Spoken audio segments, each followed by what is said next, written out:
Night draws in around Albrooke Sanatorium. This red brick building standing atop the cliffs, short distance outside of the seaside town of Brighton. It has been abandoned for years, closed off after a grisly murder and escaped inmate incident several years back. And currently tonight it is home to associates of the London Esoteric Society, who are working to improve a machine that can open doors through time and space itself.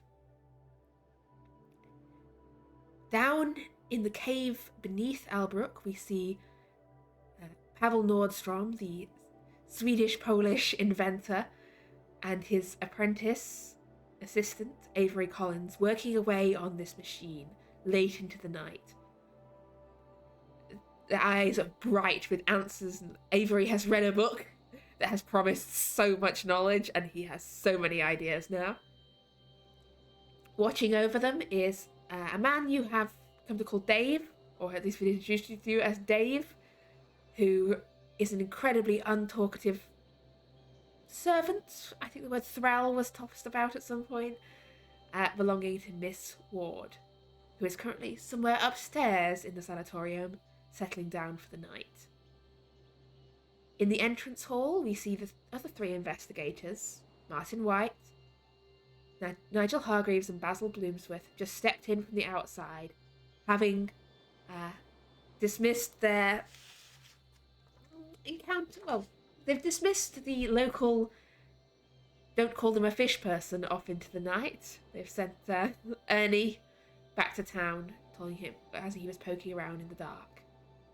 Somewhere else out there in the dark is Dr. Pendergast, who drove off earlier in the evening.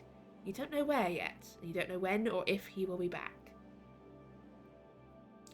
And so, as the three of you enter back into the building, what are your plans? It's late, it's dark, you've decided it's risky to try and drive down to the town in this weather. As the wind picks up, the rain's starting to come down hard. You can almost say it is a dark and stormy night. Boo. Boo. But what would you like to do, the three of you?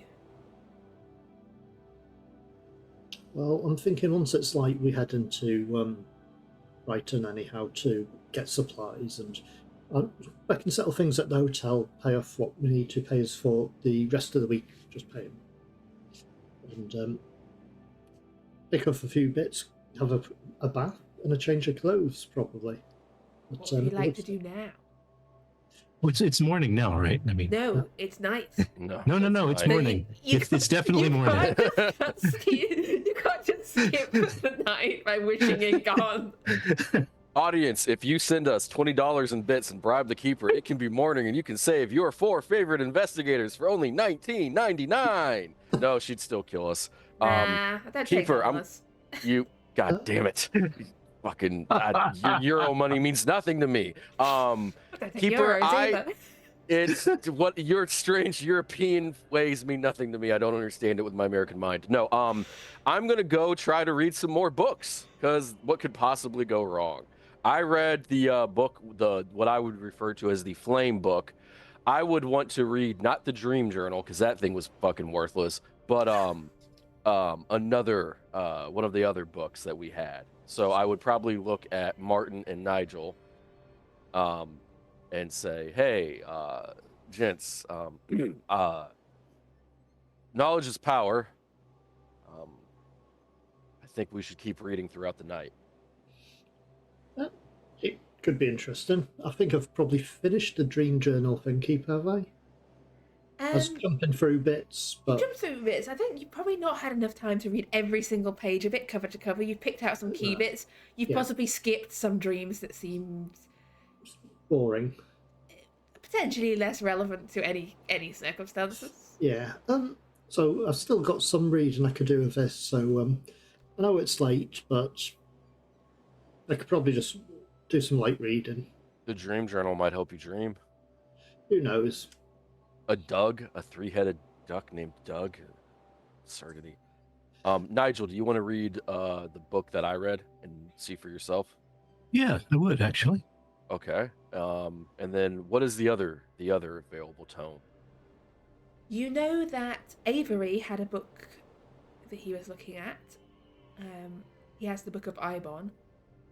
And then upstairs in the stack of books, there was Nameless Cults that Basil had, and the rather ancient Monsters and Their Kind Beastery. Okay. I don't think any of you have read. It's I've got 2 books. I've got the Dream Journal and something about funeral practices. a book of Mesopotamian occultist and religious practices. That's it. Yeah. I've not read it. Mesopotamian? I'm gonna go. Did Avery take it with him, or did he leave it in the rooms that we were reading in?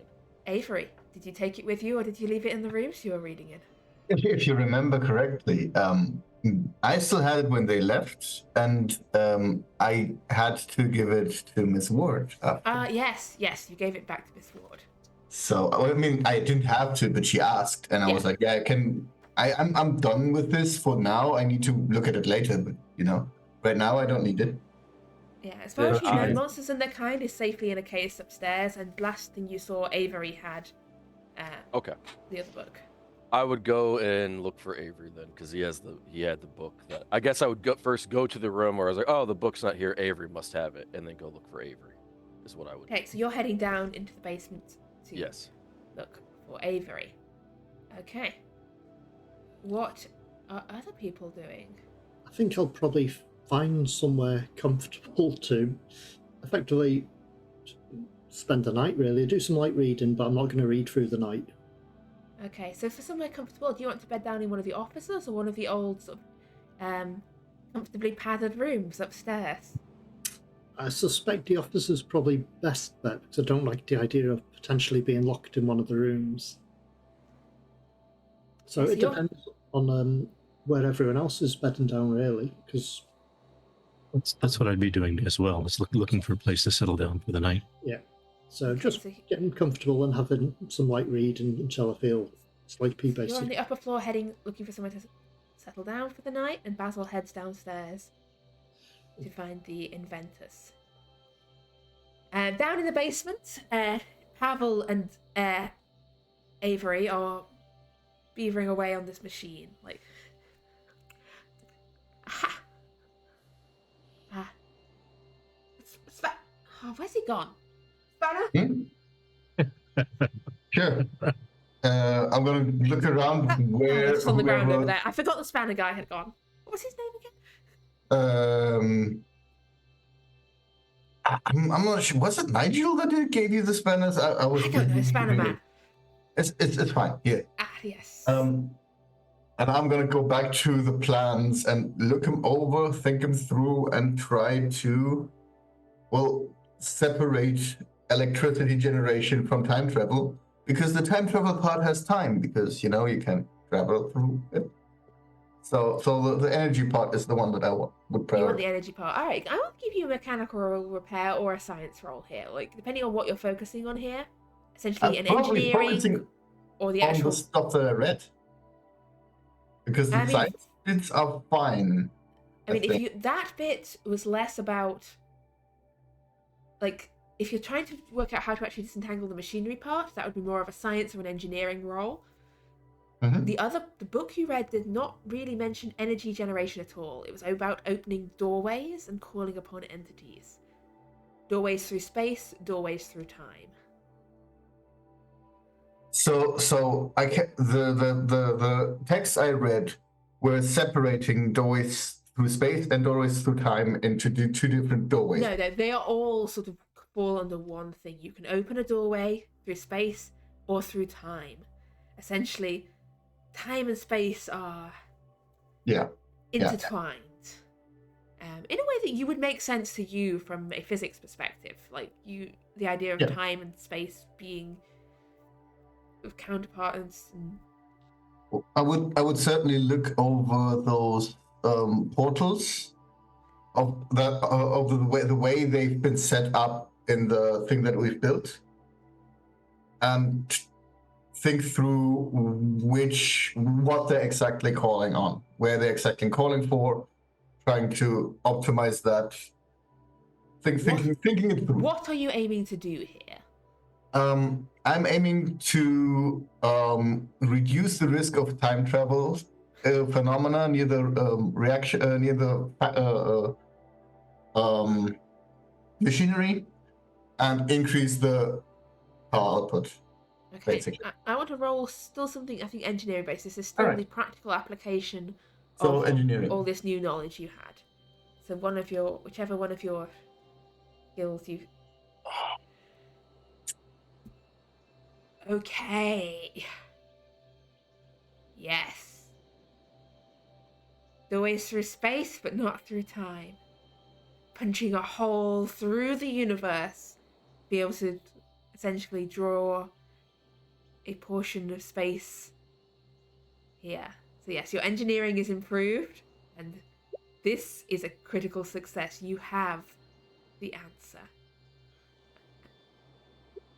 And this moment of sort of like light bulb moment as you're sat there with like all these plans and blueprints and the Book of Ibon and Pavel's notes and the other I think the other Swedish tome is there, Vagens Opnara, all these sort of books laid out before you, this machine in front of you, and it all just comes together. You understand in this moment. You understand. And that's probably when Basil enters. Oh, hope I'm not interrupting anything. What? What? What? What? I was just. Well. I wasn't interrupting anything. Hey. No. Nothing too important. Yeah. I need a book. I need that Book of Ibon, Sibon. That's with Lady Ward. Oh, where is she? Asleep, I think. Oh. Yeah. I'm gonna wake her up if that's okay. Can I see her? You can try. I'm not sure if that is a smart idea, but if you can't wait until tomorrow. Nope. Definitely can't. All right. Good luck. All right. Where is she? Somewhere upstairs sleeping. I figured you know where she was. You two looked very comfortable with one another last 30 minutes ago. Yeah. Yeah? I mean, I'm proud of you, my boy. You're moving up in the world. I'm looking just very confused. Oh, yeah. You might be a very, very professional young man focused on his career. How do I say this respectfully? You and Ward, when you're together, well, I'd say you two have chemistry, but that might not be the best word given your intellectual proclivities. You two have an energy. No shit, that doesn't work. God,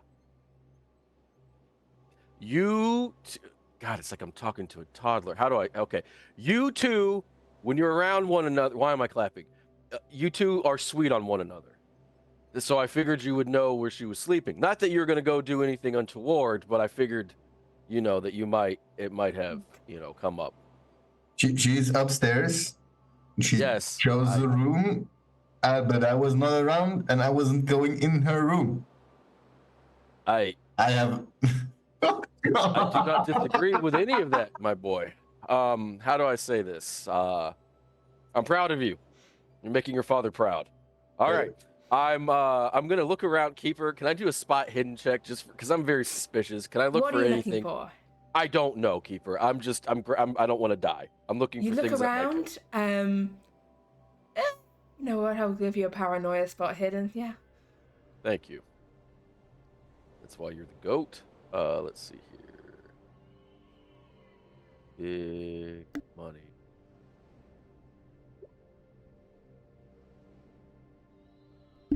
The shadows shift and twitch. There's definitely something out there watching you, but you can't see what it is.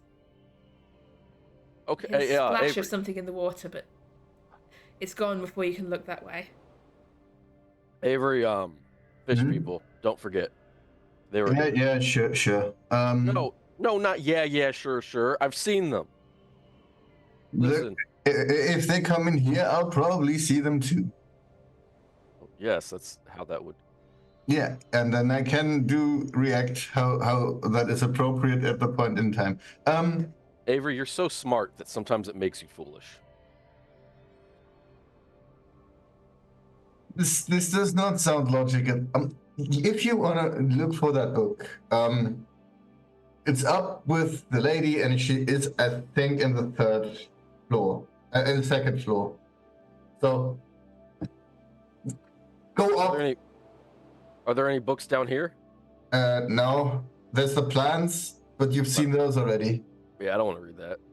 That should. And also, I don't think. I think you would need to read that book up there before you understand that one. Okay. But even then, I'm not sure if you would. I'm glad we've had this talk. Your father is very proud of you. I'm gonna go look in the second level for Madam Ward. Okay, so you head down. Yeah. You head up. Head up. Yes. For the future Mrs. Collins. Yes, I agree. Yeah. Look for Miss Ward and. So Avery, are you getting to work on making this machine do doors? Yeah. I mean, I'll go and try to make the machine do what I want it to, which is generate energy using a door to the sun. Okay. So Martin and Nigel, you said you were looking for somewhere to sleep in one of these old doctor's offices. Yeah. Just somewhere that seems safe enough to settle in, really. I mean, essentially you've got a row of offices. They've got fairly solid wooden doors, a fireplace in each of them, windows overlooking the front of the building. That's a good idea. If you go around the corner, windows overlooking the side of the building. Or you can have a sea view if you go around the back. So several offices. The important feature, though, is just do the offices lock from the inside? They probably do and don't. I'm assuming they probably had a bolt or something. These offices, they've got locks. You don't have the keys for these locks. No. But I would guess they open inwards into the room, so you could always try and wedge them with some furniture if you wanted to. Well, should we just settle in one of these rooms then? Yeah, okay. Let's see what we find. There's some furniture around here. Probably like or you can find one from another room or something like that. Lounge. Yeah. Yeah, it'd be better the two of us, just in case something happens. Yeah, I've got concerns. Well, about a few things here. To be fair, I'm not entirely sure Miss Ward's completely innocent. No, what makes you think that? Well, I trust what we were told, but her servant or slave or whatever you may call it, Dave? Exactly, is a bit strange in that I'm wondering how he came about. I noticed. Has she taken someone, wiped their mind of their memories and using them as a slave now to effectively a puppet as labour? That's my concern. So, but I do think I probably owe her an apology. Oh. I haven't really been that friendly with her or pleasant towards her. She hasn't, other than my initial encounter with her, she hasn't really tried to kill me or wipe my memory or cast spells on me or do anything unpleasant, so I should wait till I hear her side of the story at least before I pass judgment on it.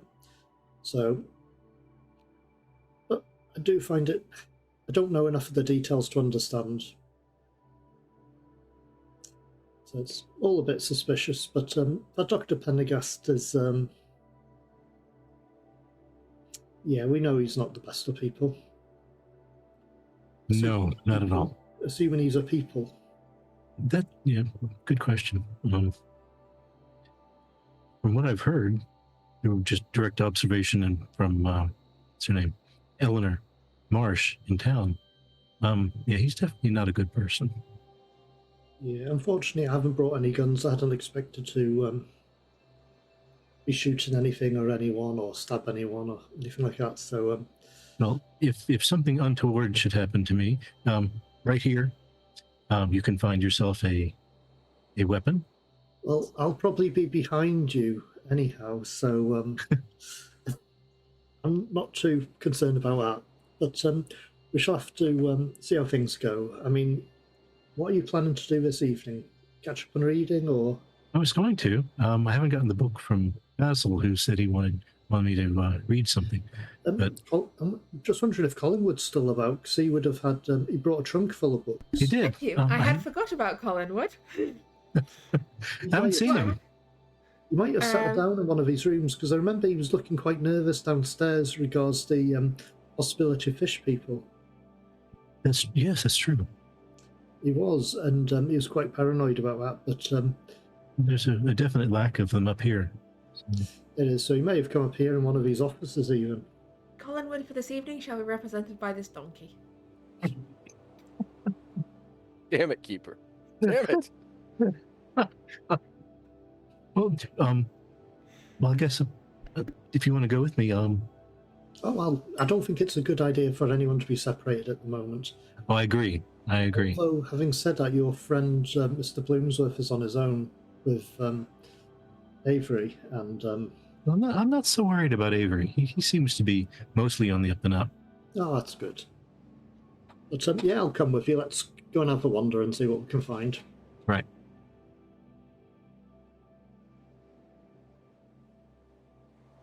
Yes, you're muted. By now it's probably about 9 o'clock in the evening, I'd say.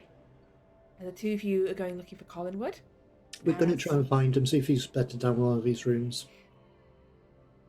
As Basil heads upstairs to search for Miss Ward, you possibly just miss each other on the stairs going up, like in the shadows of the dark. Two of you head across the floor, and Basil heads further up. The only lights in this building are the lights you have yourselves. Whatever old power source or generator or light was given to this building is currently defunct, and you've not hooked up your wonder machine to anything inside the building. And yeah, Basil, you head on upstairs. You see this long line of, like, essentially, like, these are very sturdy wooden doors. These are like, and you can see a couple of them are open, and they are like padded on the inside. And you can see light shining through a crack of one of them that's ajar at the end of the corridor. Okay. I will announce myself. Good evening. Oh. 1 moment. You hear the rustle of fabric. And Take your time. Miss Ward steps out into the corridor, sort of just pulling a shawl like close around what seems to be essentially like her like underskirt and blouse. Like, she's not wearing the top, like the overlayer of her dress. She's still dressed, but scandalously underdressed. I'm sorry if I caught you unaware. Oh, sorry, I didn't expect anyone up at this time. It's been a tiring day. I'm still not sure I'm entirely recovered from last night's poisoning. I'm sorry to hear that. For the night. I'll be short. I've come for the book of Ibon or Ebon. I would like to read it, please. Oh, are you some light reading for the evening? Well, I was yeah. just going over a few points myself, but I can lend it to you if you wish. Just a moment. I do. Just fetch it for you. Is there any other book in there that might be useful for me to read? No, I think the books are downstairs in one of the offices wherever Colin took the cave. Other than that one, yes. No, I read one that was illuminating. It changed my world forever. It's the one that Pendergast was scared of. Oh, he's scared of many things. For a man of such knowledge and experience, he's sometimes so uncertain of things. But here you are. She holds out the the Book of Ibon to this small leather tome. It is quite an illuminating volume. I think you'll see as I lent it to Mr. Collins earlier. Is he finished with it already? He must have devoured it at quite a pace.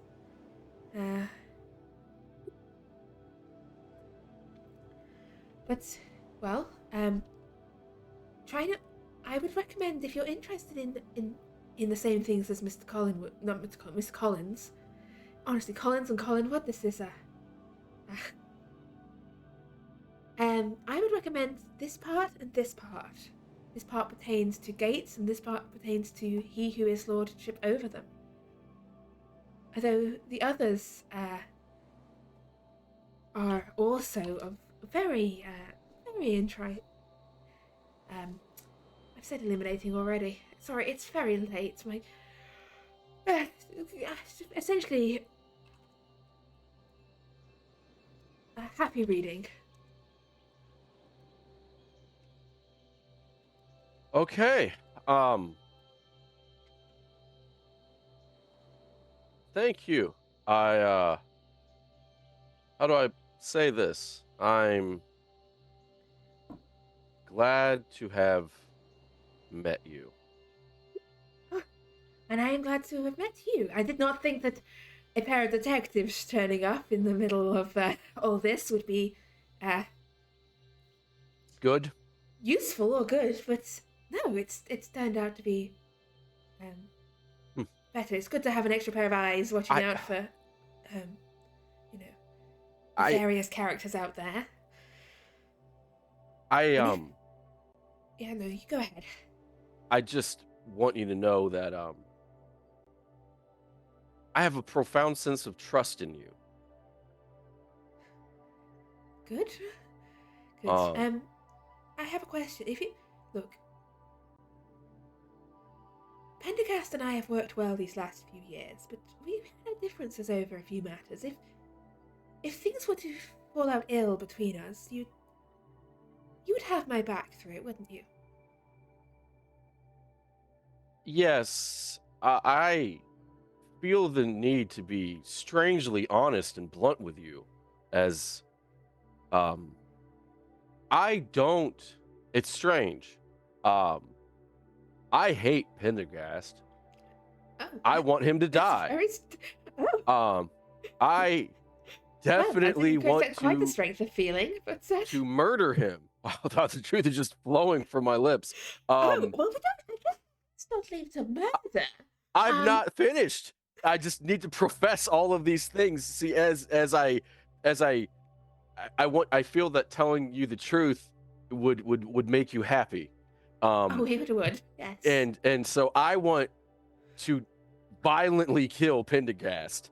I might not if I don't have to, but if I had to, I would do it with such ferocity and tenacity. It would probably make that idiot that writes the books probably shit himself, because he would not find the words to properly. He would not find the adjectives. Well, but wait, no. There's more. I just need to share with you. I strangely like you. I didn't before. I thought that you were a devious and kind of evil little monster. But now I find you strangely charming, in a bizarre way.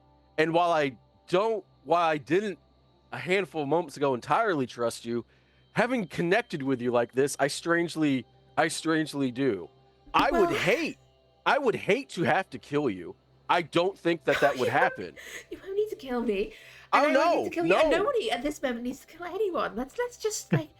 Yes, I have gone years.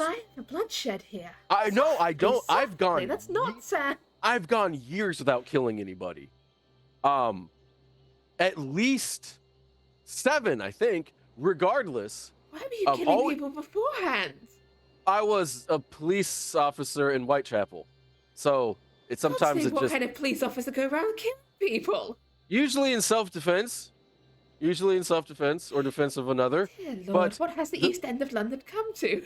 You would know that if you weren't selfish and went and helped poor people. Oh my God, the truth just keeps coming out. I'm so sorry. I'm so sorry. You don't have time to help poor people. I know.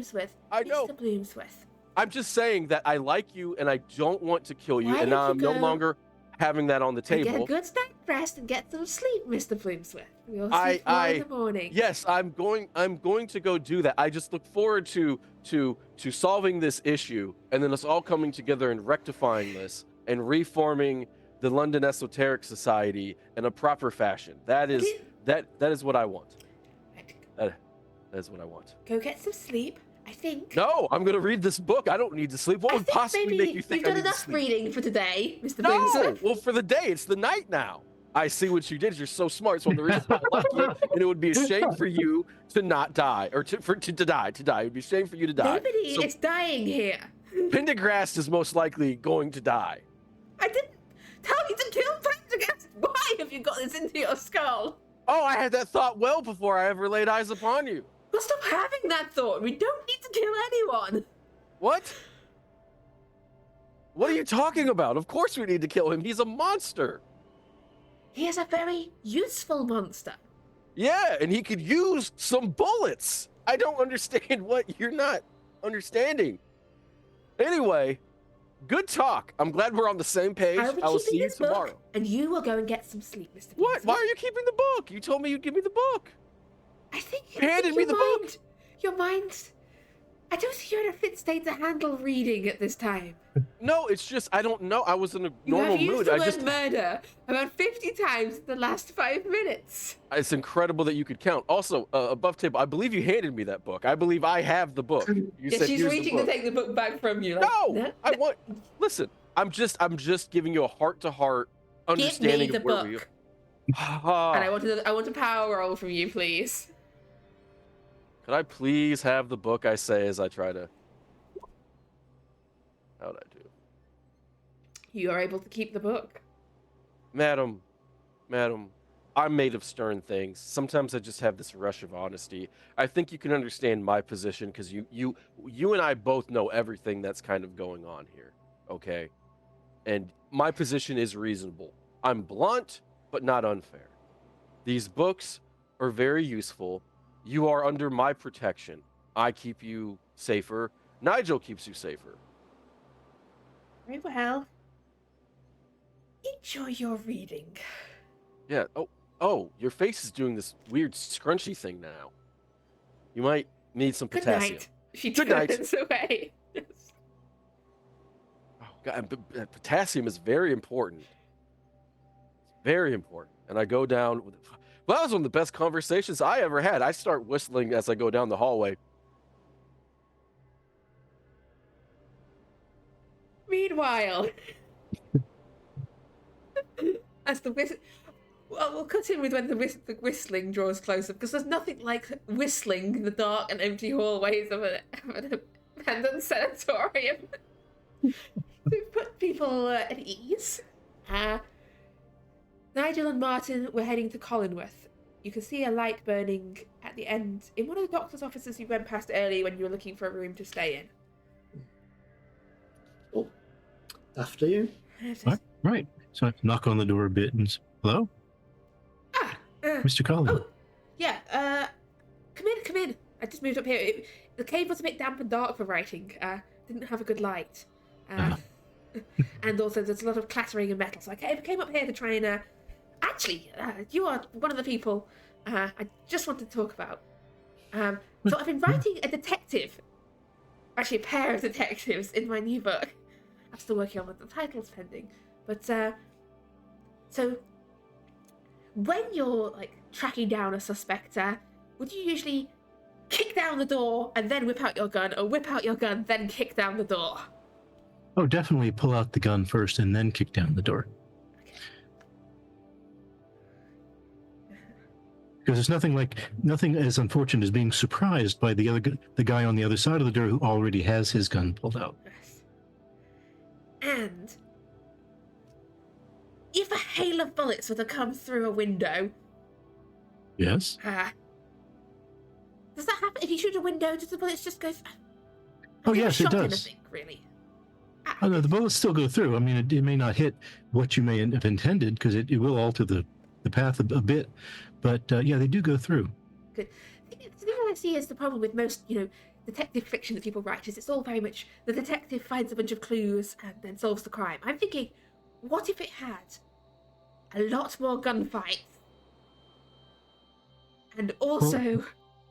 Well, don't go overboard on that motif because in real life there aren't really that many gunfights. I mean, there are a few occasionally, but what's real life in a book? So I'm adding gunfights. I've also added ninjas. well, you can't go wrong with that.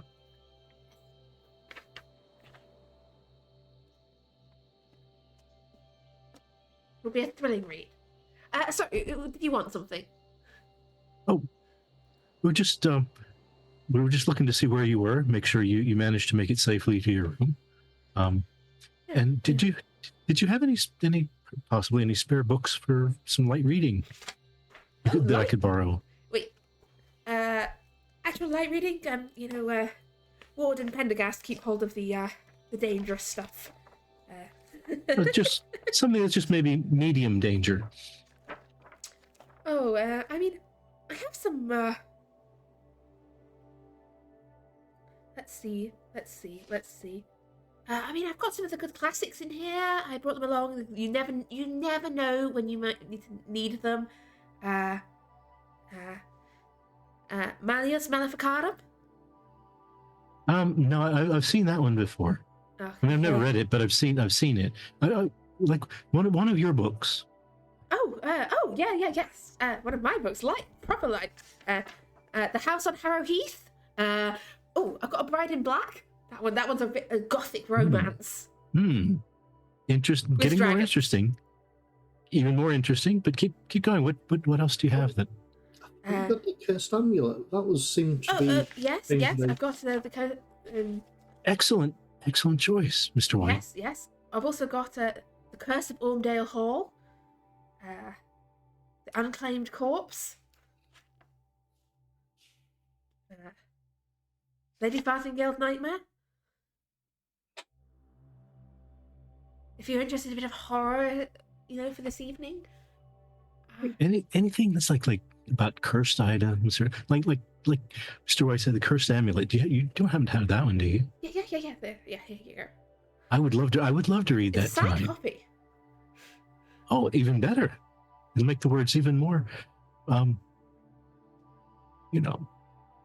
Important. Yes, that's it. That's the word. Yes.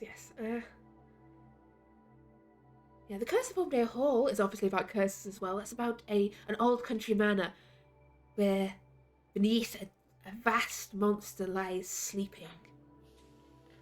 Sounds like it should, instead of a country manor, that should be like an old disused asylum. No, it's a country manor, and our young heroine is wed to the Lord of the Hall, and as she enters the hall, she hears noises from the basement, and the servants are acting strange. And it turns out... do you want spoiler? No, I won't spoil. No. I won't spoil the end. For you. Shh. It's got a good twist, and you'll not see it coming. I love those. So, absolutely, I'd love to read that one. Yes. Here you go. Thank you very much. I'm wondering if it'll have anything about that yogi something or other in this one. Yeah. I've heard that name mentioned recently, but I can't remember where. Yogi. It might be Yogi, not Yogi. No, please don't say that name. What name? Any name. Just don't name anything. Oh, okay. Naming things is bad, okay? Fair enough. I just can't remember the name now. No, that's brilliant. Not remembering things is excellent. I don't remember so many things that have happened to me, and it's wonderful. Sure, is it a dream or something? Well, it's a dream to do with this place, actually. Oh, dreams are bad. Dreams are bad, almost always. Dreams are when you think you've forgotten start creeping back in around the edges, and that is unpleasant. If you're having trouble with dreams, talk to Miss Ward. She's excellent at making bad dreams go away. And, To who? Miss Ward. Lucy. She made your bad dreams go away. Well, Yeah, most of them. Some of them. she was in one of my bad dreams. Yeah. Hmm. Well, Oh well. maybe just ask her nicely to stop being in your bad dreams. Well, Does she often turn up in dreams? given what she was doing, I I never dream of this one, no. Are you sure? I never have had a dream about this one, ever. That would be, no. I'm just going to do a psychology roll on him. I'm not sure. Yeah, you can give me a psychology roll. No, that's a fail. I can't tell. So he It's up seems to to be you. honest. Draw your own conclusions. well, since he does seem to be getting quite exercised about the thought of Miss Ward being in his dreams, could I do a psychology roll? Yeah, go for it. Nope, nothing at all.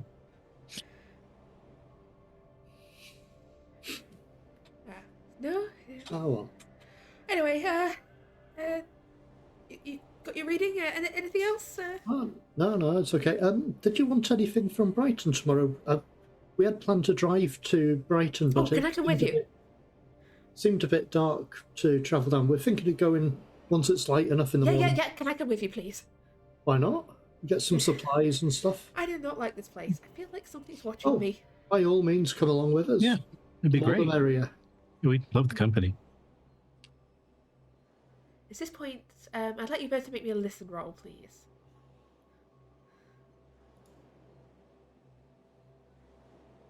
Let's see where'd it go. Oh, there it is.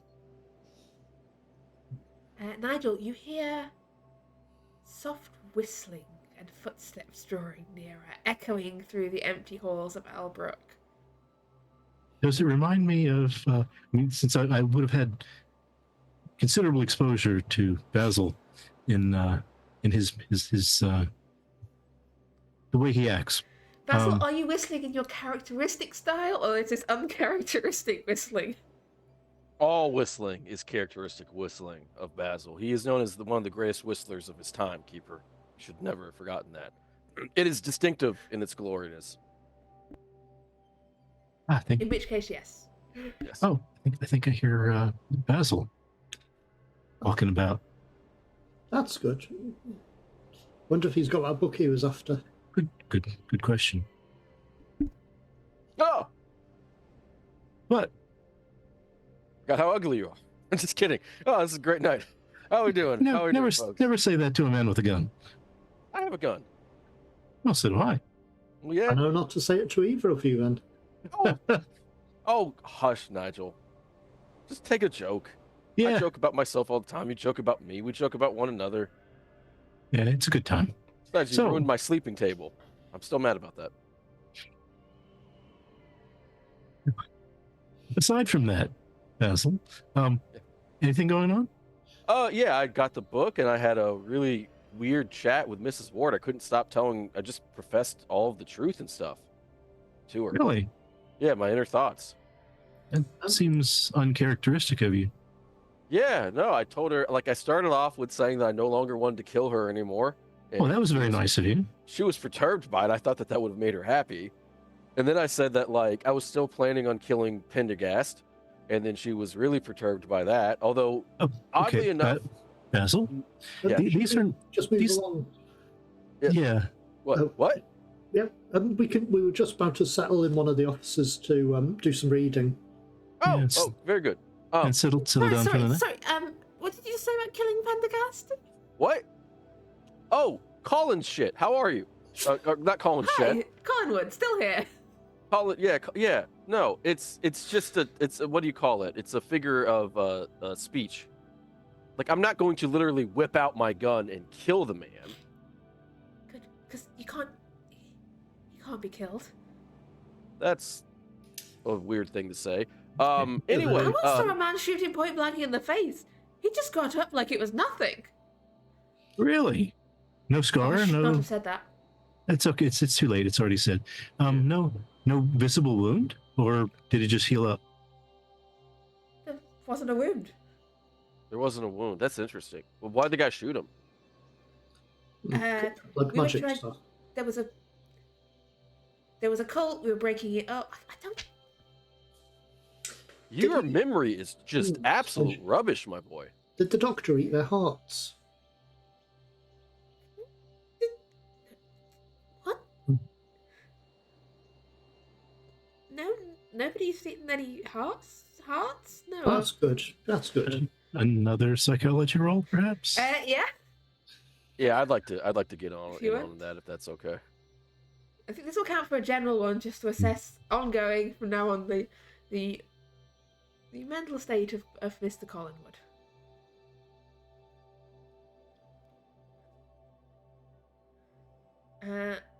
Basil, you can tell this man's mind has been through the ringer, and he is clearly missing parts of his memory, and it has definitely contributed to his sort of confused and broken-minded state. Understood. Mr. Collinswood, see, you're running I've heard about detectives now, right? Yeah. Okay. Yep. Can I clue you in on a little something? This will help a lot with your book, okay? We are massive exaggerators. So for instance, if I said, okay, if I was mad at Nigel, right? And I said, I'm thinking about shooting him, that you would typically mean like, I'm thinking about yelling at him. We're going to have a big disagreement. I might put a tack on his seat. I might, do a mean prank, something like that. Does that make sense? Massive exaggeration. Are you with me? Yeah. We do this all the time. It's just our way of talking to each other. We have you have to find the humor in the dark, so to speak. Because of the job. Does that make sense? So no, and Keeper, I am just flat out lying to him. Give me a fast talk roll, please. Okay. Seems like siblings more than anything else. Yes. But part of that is true, but I'm doing this to cover my tracks. Oh, this is fast talking. Fast talking is that mixture of truth and lies, and essentially. Okay. Can I push that? Can I push that roll, Keeper? Okay, how are you gonna push this? How are you gonna make this lie like almost so unbelievable that it's either going to be like obviously bullshit and make things way worse, or so over the top that it has to be true, because who could possibly come up with something like that? Okay, that's true. That was a fumble. That was good. Yeah. So yeah, no, I fumbled the fuck out that roll. What a time. So what I would probably do, Keeper, to bring it on home, so to speak, is I would probably do something like, look, I'll give you an example. I'd probably take out my gun, right? And aim it at the ground.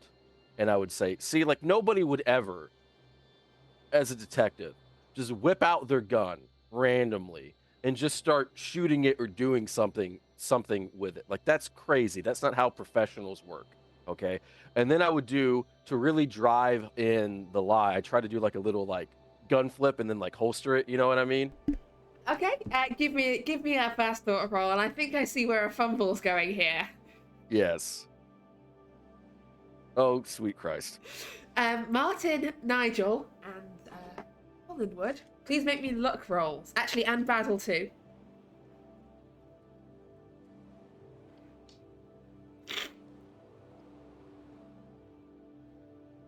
Okay, 1 second. We'll see who rolls the highest here. See if everyone fails. Nigel. Yes. Dear. No. Good. So, Basil, please roll me the damage with your gun. And then halve it. Because this is only a glancing blow. 2 points of damage. 2 points of damage as essentially your bullet grazes Nigel and then smashes through the window on the way out. Okay, 2. Okay, I can take that. Oh! I think this is You're probably a the time madman! we move You're to a the other madman! room. And Collingwood just starts legging it out of the room. Watch out for the fish people. He's trying to kill us all! Lucy! Lucy, he's trying They're to kill down us that all! corridor. The fish people. Oh. What happened? Wait, why did he do that? Oh, Nigel. Oh. How bad is There's that? blood trickling down the side of Nigel's head. Oh, Jesus. Is there any way to just sort of patch it up? I don't know. We haven't got anything really to patch up, but to stop it from... It's just a grace. I've had worse. True, but still. Basil, we need to talk. I am so terribly... Here's my gun. No, we need you to have that. Well, I have the second one too, so I was still going to be okay. Yes. You've got 2 guns. Can I have one? Do you know how to use it? I know how to use it. And that still happens. So who am I to gatekeep here? I was just gonna say, I handed my second revolver. Just a small gun. And I'll put that in my pocket somewhere. I think it'll be handy just in case we encounter something we need shooting. But sure you don't want that patched up? I'm sure there's probably some cloth or something we could use to clean it. Yeah, well, it would be nicer than walking about. Yeah, we'll just go back to our office. We were going to settle in and sort it out. Yeah. Okay. Yeah. I feel so having bad. said that, has Collingwood left any books lying around? Collingwood has left all the books lying around. He just legged it out of the room, yelling about the fact that you're trying to kill them all. Like, he did not stop to grab anything. That's true. Anything really interesting? Anything that looks old? Give me a library use check, and we'll get back to you guys in a moment. We're just going to go down to the basement, where Avery, you're making good headway on your machine, but you know one thing from having read the Book of Ibon. You know that you need to sacrifice something to make this gate, punch this hole into the sun. The first time, once it's there to open it, it won't need this. But the first time round, it requires sacrifice. And this is the bit that verges out of science into madness and magic. Essentially, from a mechanical point of view, what it requires is a sacrifice of power. Your own will, your own strength, your own mind. However, it doesn't have to be yours. It requires a sacrifice of someone's power. Their mind, their will, their life force. To make this gateway, you are going to have to either give up part of your own mind, or somehow get someone else to give up part of their own, either whilst alive or not. And this, you realise, is a big step. You're going to have to, the hurdle you're going to have to step over to do this, to make this gate, to make this thing work. You're going to have to do something terrible.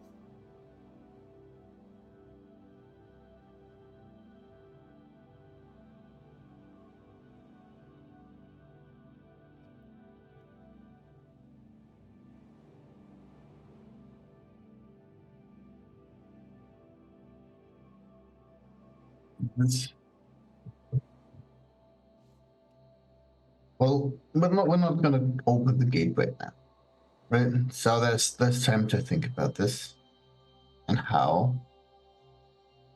I mean, if a single, sacrifice is enough to keep the power going, that's a lot better than most other ways we generate anything.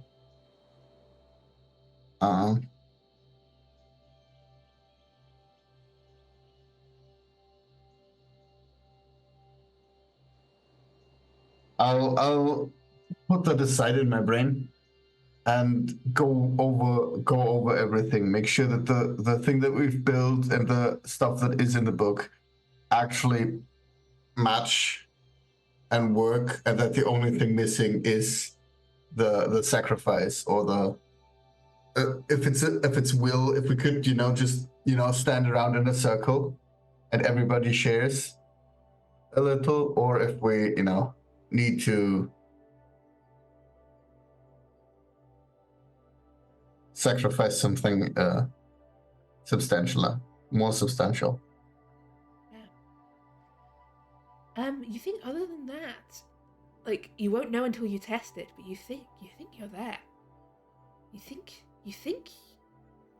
like, standing back and staring at it, it's like stepping out of a fever dream of, like, you've done more work, better work, and faster work in the last couple of days than you've done in the rest of your life put together. This is almost miraculous, what you've put together here.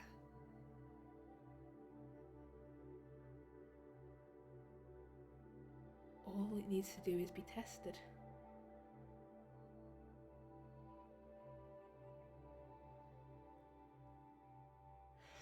Right. I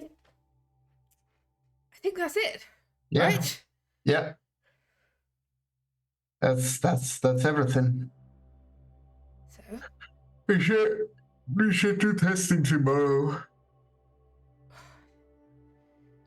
tomorrow? We wait that long? If we test it right now, and somebody's falling asleep during it, that doesn't sound like a good idea. I don't think I could sleep right now. We're just a hair's breadth away from it. Imagine, Avery. We're so near. I mean, yeah. You see. But maybe you're right. I mean, we could get tomorrow, get like one of those photo apparatuses thingies, put them up here, and have document the moment, like properly. A camera. Yeah, like my brain was just missing the word for camera. It's been a long evening. Yes, I know how it is. Well, I suspect this is not a good place to sleep down here. Nah, we're gonna get sick if we do that. Yeah, I've got some rooms. I've made up a bit of a bed for myself in the old rooms upstairs. It's surprisingly comfortable, actually. Well, the psychiatric ward doesn't really generally conjure images of comfort, but I guess I've slept on that many workshop floors over the years. Fair enough. I sleep anywhere. All right, I should probably. Let's get up there. Leaving this fella to keep watch on things. Do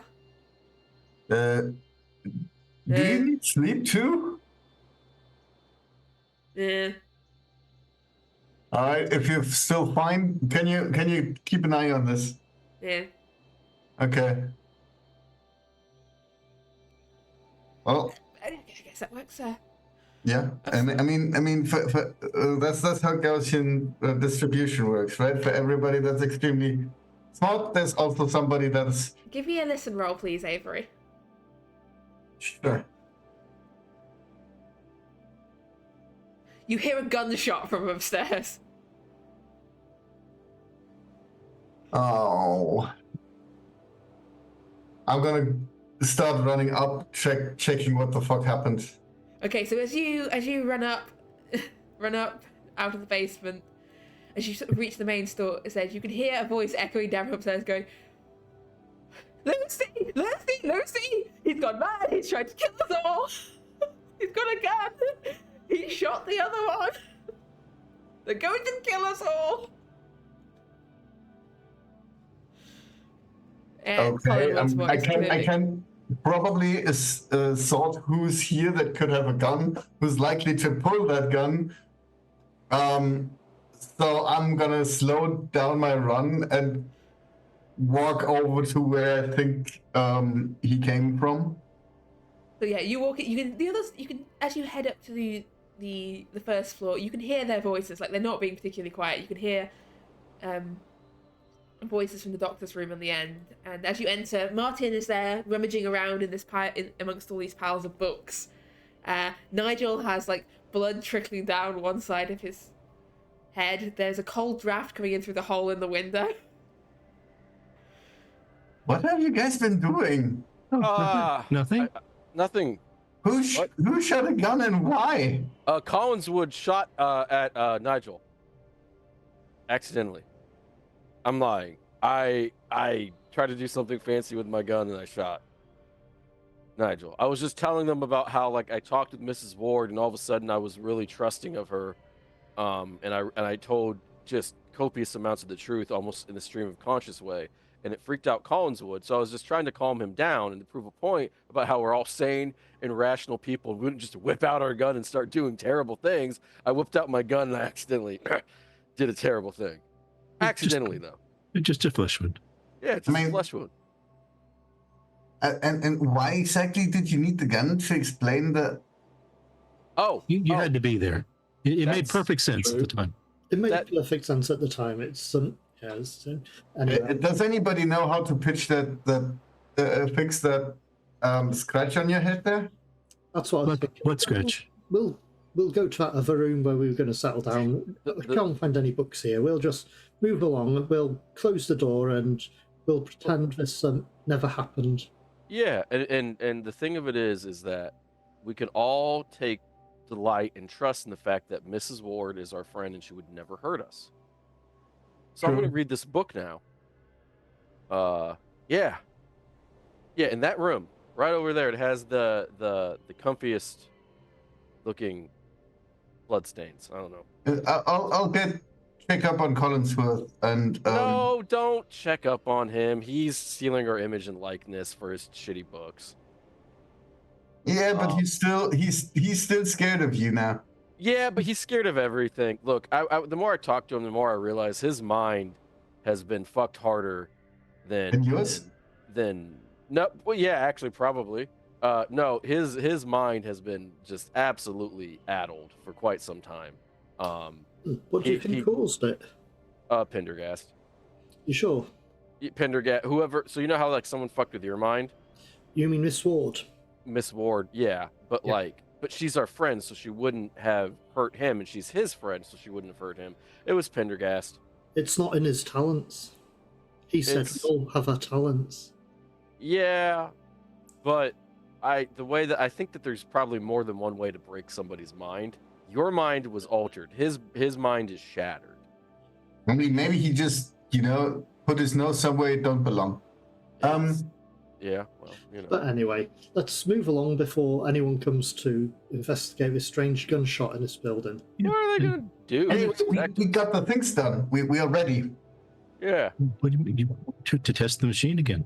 I mean, we didn't yet, but we're going to do that tomorrow when we've slept. We wouldn't want anything to go wrong because we're tired, right? But we're done. We're done with that stuff. Yeah. I'm going to go read. And I'm going to point out, I'm going to open the book that Basil has right now, and I'm going to point. Wait, so Basil's leaving with his book, right?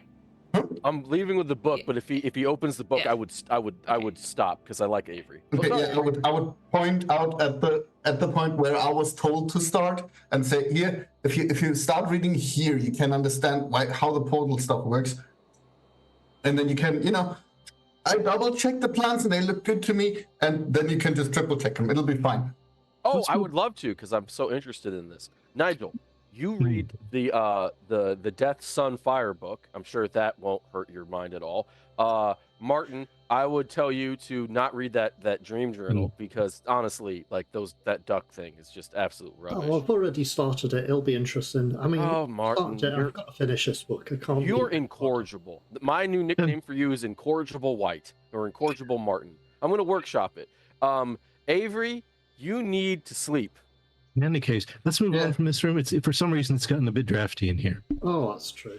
Yeah. I'll still go. I'm gonna find a place to sleep, and I'm gonna find and check up on the guy. By the way, if you're looking for a place to sleep, never mind. I'm not gonna make that joke. Anyway, yeah. Just don't accidentally whip it out like I did. Anyway, so I'm gonna go find a place to Keeper. You did this to yourself. I'm gonna go find a place to read this book. Lucky you didn't take your eye out. So are you staying on the floor you're currently in, or are you heading upstairs? Probably head upstairs. Okay, so you're heading upstairs to the inmate rooms? Yeah. Avery, where are you headed? I'll try to find Collinsworth. Okay, so you're heading up to Collinwood? Yeah. Nigel, where are you going? Back to the room that Mr. White and I were in. Yeah. And I'll Martin? probably head that way as well. Okay. So as you head in your various directions, and as night falls over Albrooke, it's probably about, by this point we're about coming up on 10 in the evening, getting late, but still many hours of the night yet to go. I think that is a good point to take a quick break, and we'll be back in 10 minutes' time.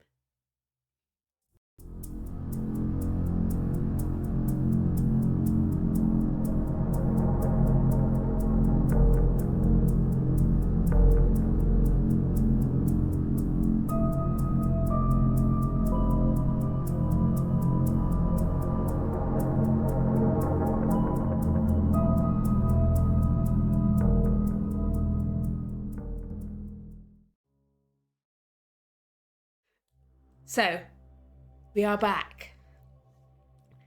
So, Basil, you step away from the others for a moment. Your mind is being pulled in several different directions. You know what is important to you. You know what interests you. You know who you can trust, and yet your mind is struggling to wrap itself around a series of sort of flashing truths in your brain. Cognitive dissonance. Yes, that's exactly the word, or 2 words. But you have this book in your hands. You have a book that Avery was reading earlier, the one that Miss Ward didn't want you to read this book tonight.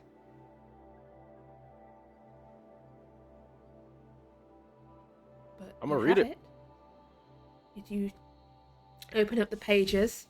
It's entitled The Book of Ibon, and where the other one was much more of a description of cults, a much more recently written book that describes the activities and roles of cults. This is a lot older.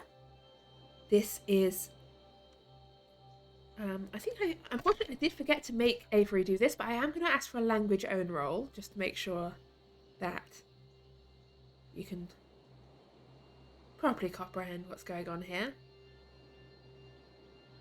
Okay, 1 moment, keep it.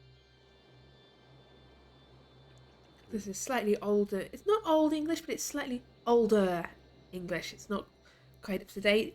You suspect it's a translation of something older, probably a translation from Latin. And you're making perfect sense of it. Like, you're not struggling at all with the writing. It speaks of strange and distant entities and being. It speaks not of them in a sort of descriptive way, as Nameless Cults describes them, as these are cults that exist, these are the entities that they are calling upon, this is what they're doing. This more just speaks of these things as if they were simply facts of reality. It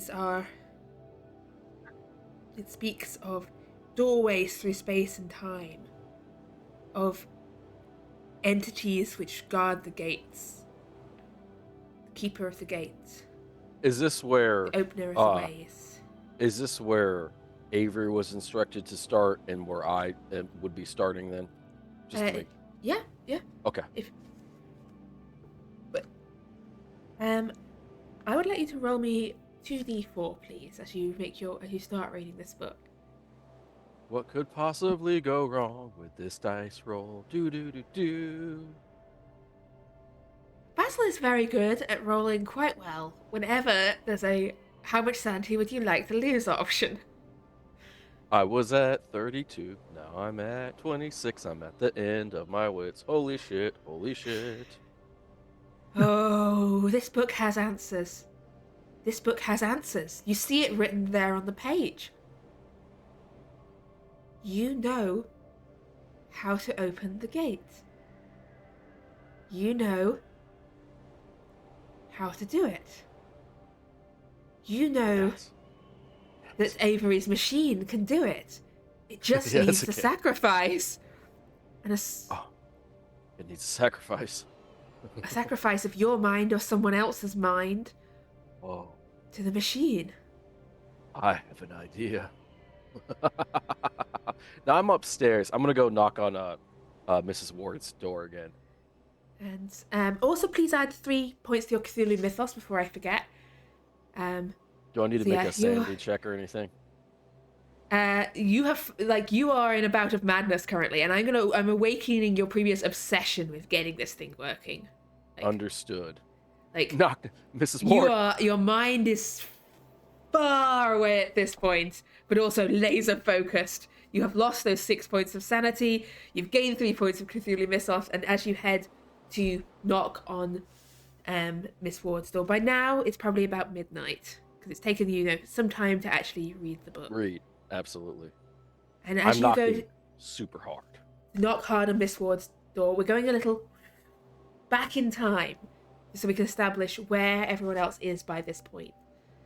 So, Martin and Nigel, you had settled down in the doctor's office to do some light reading, then I'll sleep. I'm not going to stay awake all night.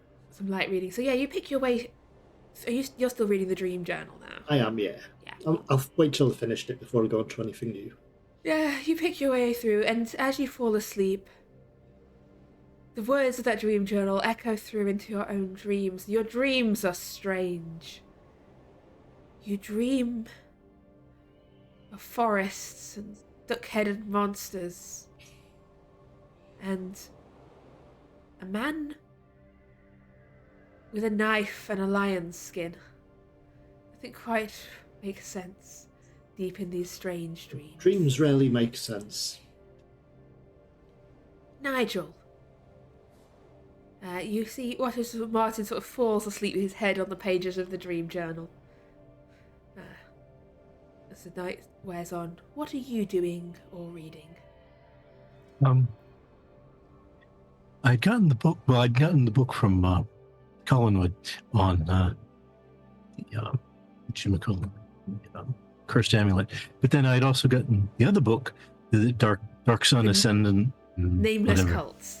Yes, that's it. I'm going to choose to read that. Okay, so you set aside the pulp thriller involving, I think, the secret twins in that one, and one of them's evil. And they've got 2 halves of the amulet at the end. Maybe they weren't evil in that one. You're starting to... The Collinwood books you've read are starting to merge together in your mind. Yeah, right. He does tend to reuse the same names. And, yeah, instead you take out this other book. This is a translation of a German work, but this is a translation into English by someone called... I think Martin Cresswell is his name. It was published back in the 1880s. Modern day, then, pretty much. Modern day. I believe this one has a dedication in the front of it, if I'm remembering correctly. It's dedicated to a Sir John Ward. Sir John. I've got Wards on the brain. Not Ward. My brain's gone. I know the name. Someone please fill me in the name. Sir John. Wallace? Wallace! Thank you. Too many W's. Honestly. I know how Collinwood feels. It's hard keeping all track of all his names. Sir John Wallace.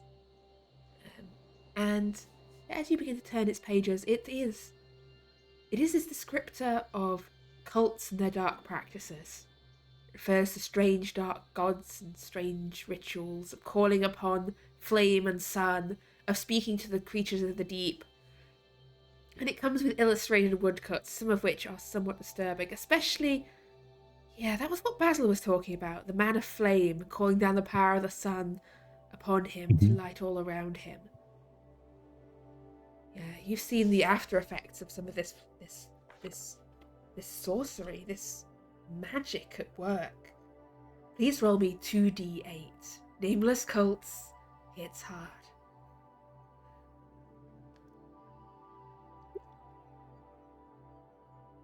You only lose 5 points of your sanity. How are you looking for your sanity at the moment? Let's see, 62 at the moment. So 5 from that.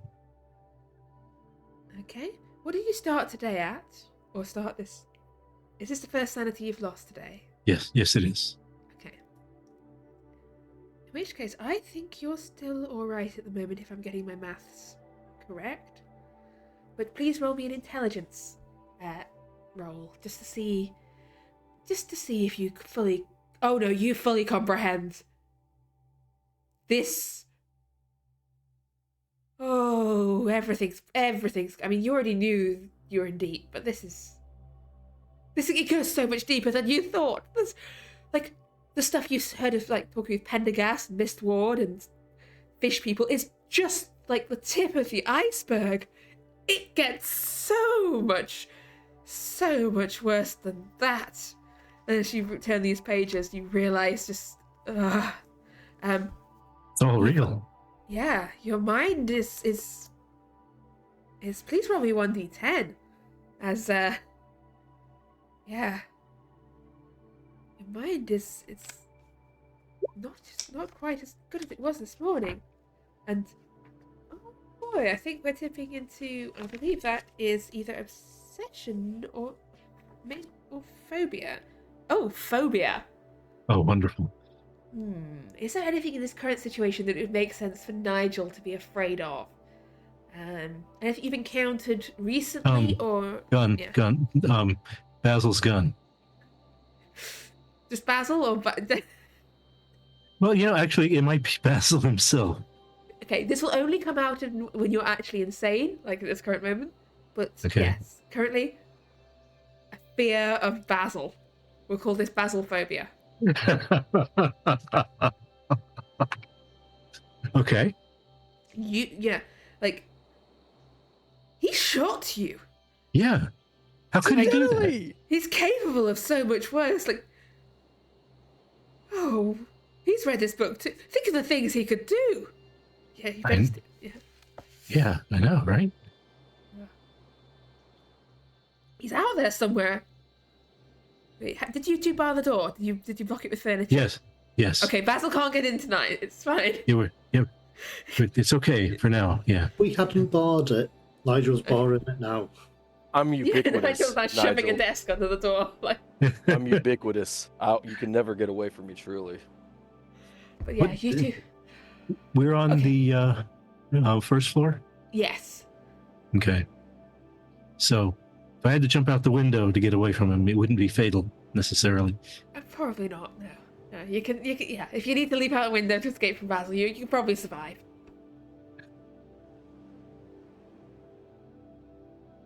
Okay. So as Nigel loses his mind, Martin dreams, and Avery, you had headed after Collinwood. You can hear him before you see him. You can hear him talking fast and frantically. No, I swear it. He shot his partner, and he was saying he wanted to kill Pendergast, and he was talking all sorts of nonsense. Shh. Calm down, Collinwood.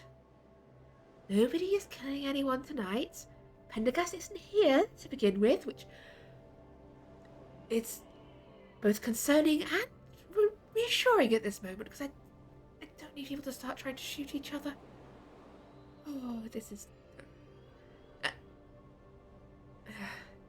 Oh! Who's there that... Oh, Avery, it's you. Hi. Sorry, I thought it might be Basil come back again. Mr. Bloomsworth come back again? Yeah, I was just looking if Mr. Collinsworth is okay. I heard what happened, and I'm not sure him reading those books is a good thing. Knowledge, it opens the doors of the mind. I did suggest perhaps not any more reading tonight. Maybe, yes. He won't hurt us, I'm quite sure of that. He won't hurt us. Nevertheless, perhaps we should take some precautions. I don't. I think he's fairly focused on Pendergast, and there's another point that I still wanted to talk about before we, actually do a trial run with the machine. Oh yes. We are done so far. So it's we can trial run it if we want to. We just need the sacrifice. The sacrifice. Yeah. And I see. So I was thinking to get as much power for the gate without risking anybody. We could just collectively share everybody a little. To keep like a small gate open, we don't need to call upon the sun or anything like that. We just need like enough to get the turbine. Wait. You're still going for the sun? I thought we were doing time. Now, and the problem with the time thing is if we do that, we don't know what consequences that has. If you do the energy thing, where thing is exploding. We have this great knowledge, and you want to use it to make a generator. Yeah, I mean we're starting small, right? One step at a time. We'll get to a time machine right after. Don't you worry, because it's gonna work. Well, yes, but the sacrifice of mind and it requires true sacrifice, permanent loss.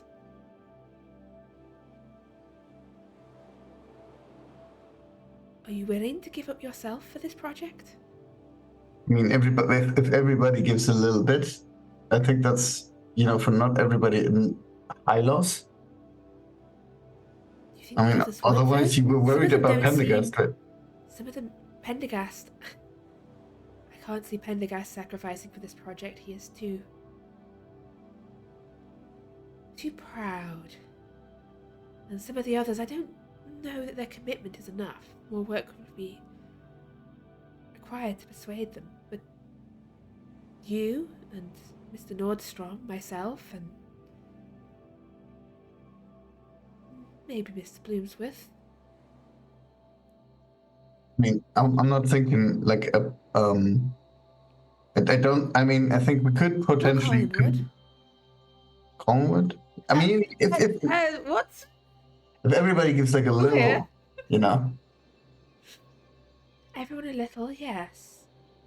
Or well, so you said you had a discrepancy with Pendergast. What exactly was that? He thinks that this has gone too far. This has got out of hand. He's having doubts. He'll be back. He's just stood off in a strop. He can be temperamental at times. He keeps having his own ideas. Yeah, but in what sort do you think he's going to sabotage it now?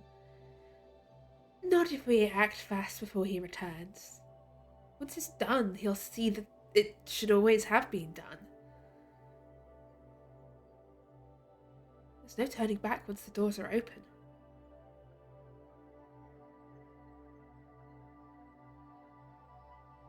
All right.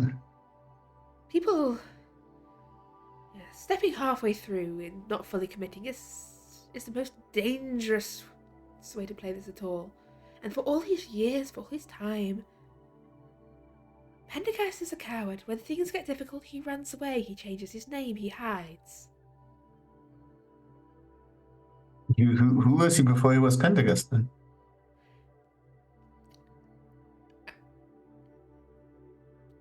A variety of people. Oh, so this is not just a one-time thing. No. When I first encountered him, he was pretending to be French. Maybe he is French and he's pretending to be English. I'm slightly unclear on that point. I mean, he's certainly good enough at the language to not, He's been around a while. He crossed paths with my uncle back in the day. I don't know the entirety of all the details. My uncle never liked talking too much about that time. But I mean, if he's been he always around had for an so interest in long, the society. So when I sent him the invitation, he was intrigued. let's see. And once I got him through the door, getting him joined was a simple matter. If we need like a more permanent sacrifice, Maybe Pendergast? I'm thinking if we sacrifice the oldest one, Oh, that would be... it should be the most like power, and at the same time, there's not a lot of life left to lose. Maybe. I'm not sure if I could kill him. He has plenty of tricks up his sleeves. Do you know them? No. He is a little cagey about some of them. I know he has some manner of protecting himself from harm. You see Collingwood nodding along like, I told you, he got shot. Oh, you weren't there for that bit. Okay. He can protect himself.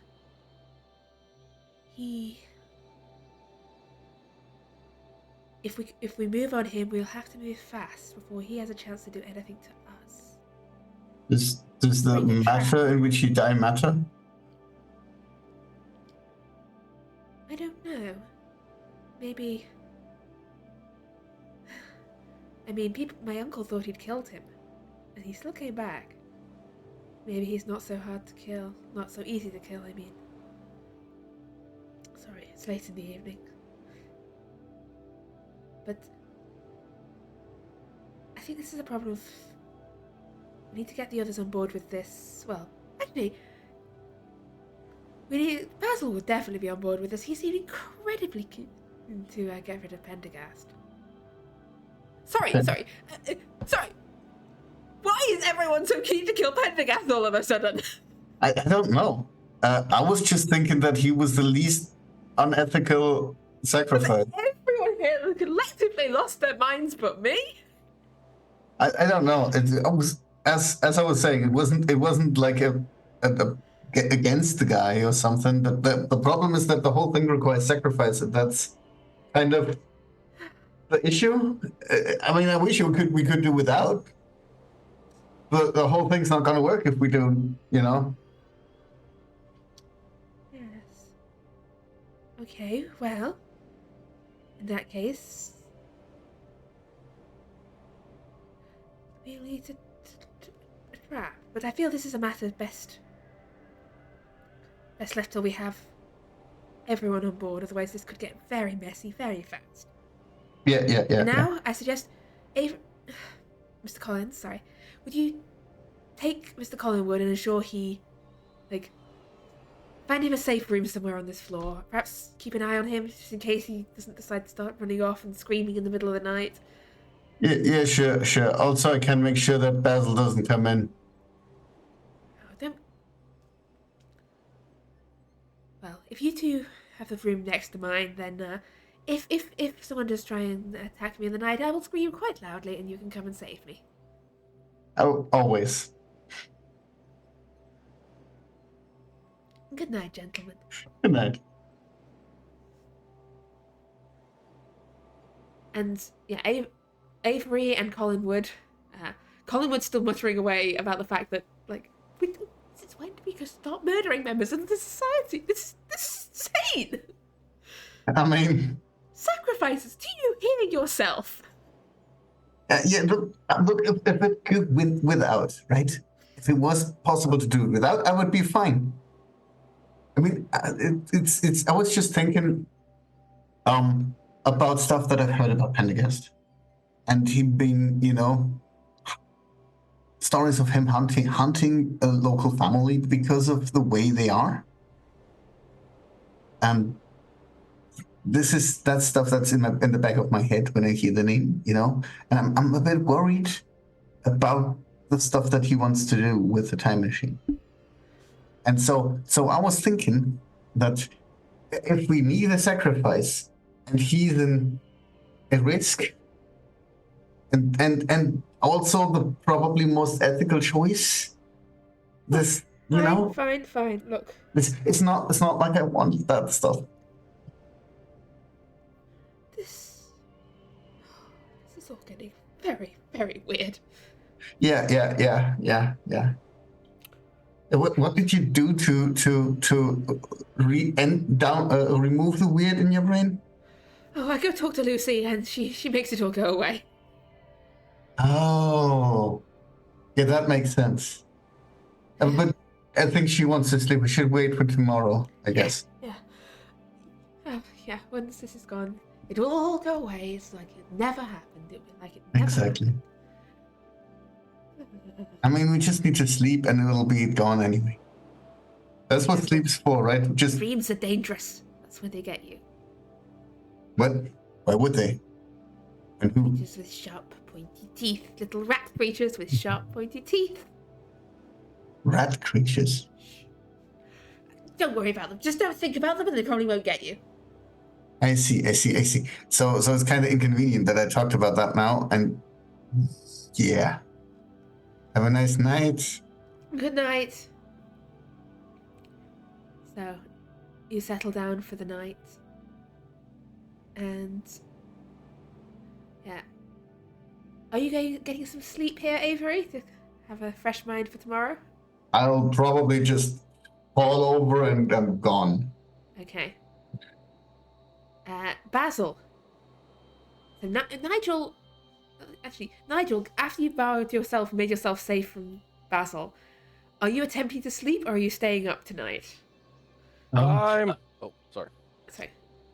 I'm going to try to sleep, but I'll probably keep waking up in a fit and looking to see if he's managed to break into the room. Okay. Yeah. Troubled sleep. Yeah. Yeah. Give me a con roll, please. A constitution roll. Let's just see if you will be well rested. You're going to get enough sleep to get by. Or you can just operate on very limited sleep. Yeah. So yeah, Basil, you make your way up to Miss Ward's room.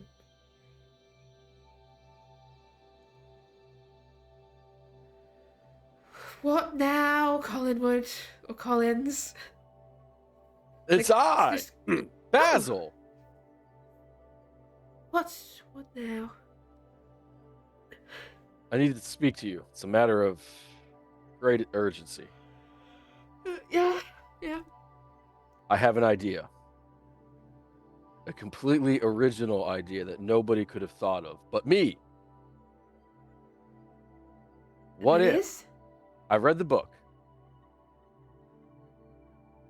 and we need a sacrifice?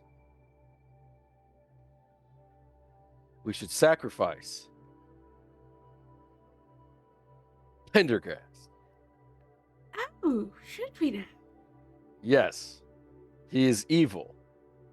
Absolutely, positively evil. And I know that you're not evil, even though you wiped Martin White's mind and helped them steal the artifact. I was just trying to keep him safe and out of Pendergast's way. Yes, I understand that now. At the time, that was where our original animus had between you. Oh, sorry about the misunderstanding. I didn't want them crossing paths with Pendergast. People who cross paths with Pendergast tend to get hurt. Yes, I know. He threatened me several times when I met him. Although he wasn't very good at it. He lacked, for somebody as old and powerful as him, he lacks a lot of charisma and presence. Well, Kind of like a stinky mouthball. Like, he's there. He's definitely there. Well, But it seems that you and I and others here are of a like mind. what do you mean the others? This was totally my idea. Of course. And we need to specifically do the time machine. That whole infinite energy thing is so dumb, because we could just go back in time having done this and then do the energy thing there anyway and just have it both ways. Like that. Anyone who would think like, oh, we should do the energy thing first is just wildly stupid.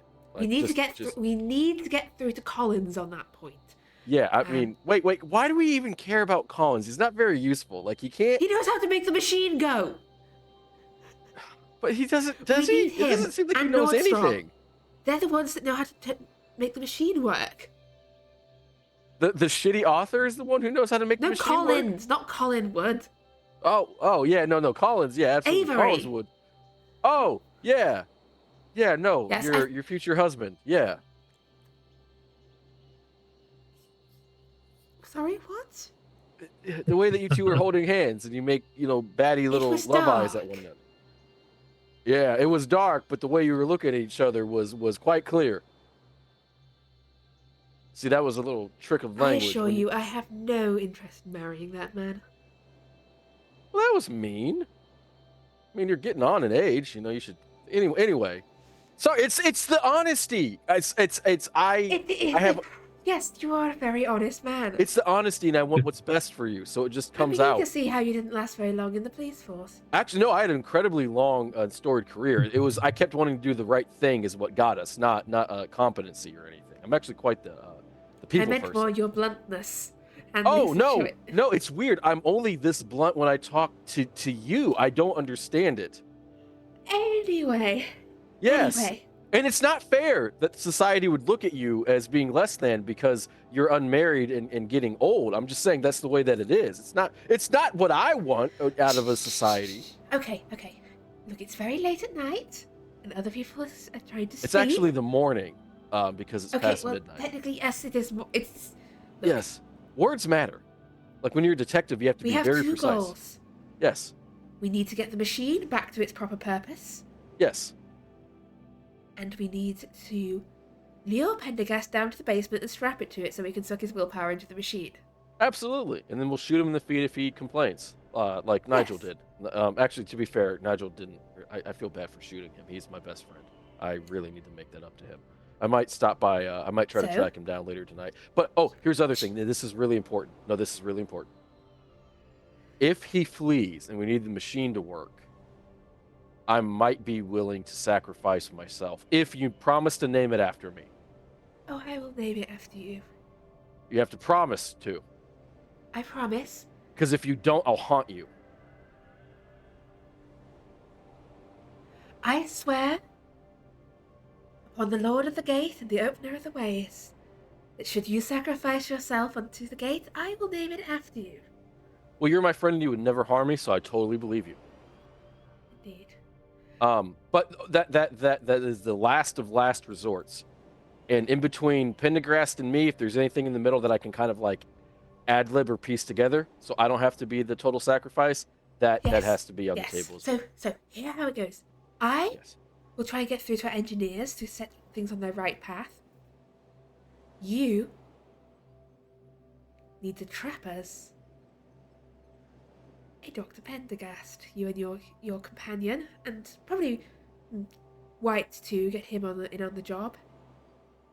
Yeah. No, I think it'll work. I just I suppose I want to be clear about this. I like almost everybody involved in all of this. Martin White is surprisingly moral for a rich guy. Avery Collins is incredibly talented and a fine young gentleman. Nigel is my best friend. And, I was completely wrong. I thought you were an evil, soul-sucking witch, hag, monster demon. And you're not.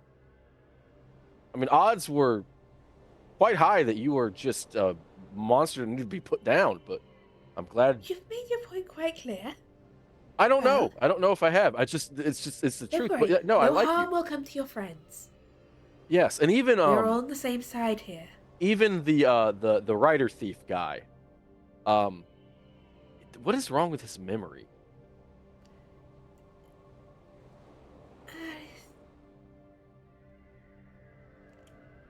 He's just got a few holes. A few? It's got more holes than Swiss cheese. More holes than an Afghan, Yes, like the well, blanket thingy. It was for his own good. If you think this is him troubled, you should have seen how he was before those memories were taken away. I did say fish one time, and he just started shaking. I don't know. Like, was he always so dumb, though? No. No. Okay. Sacrifice has loss. I think I understand. Also, if I have to sacrifice myself, I need you to make sure that Nigel's taken care of financially. I will look after him, don't worry. Especially because there may or may not be a rival in Whitechapel who is a crime lord. He will be taken care of. Yeah, that's what I'm trying to make sure that he doesn't get Nothing taken to you. care I of. will take good care of you. All will be well. All Yes, will I be trust you. You're our friend and you would never hurt us. well. I know that. How do we kill Pendergrass though? I mean, we need his life force, his mind. I don't know if we need to kill him. Although probably we will want to kill him once we've done that to him, because he won't be very happy about it. We could drown him and feed him to the fish people. That would work. Or we could sacrifice a bunch of fish people. Wait, no, I don't want to do that. I like the fish people. I feel like they've been... I do. I like them. I like the fish people. And then one of the reasons I don't like Pendergrass is he keeps killing that one family. Can you make me a listen roll, please? And can anyone else who's awake at this point? So this is about, 12:30.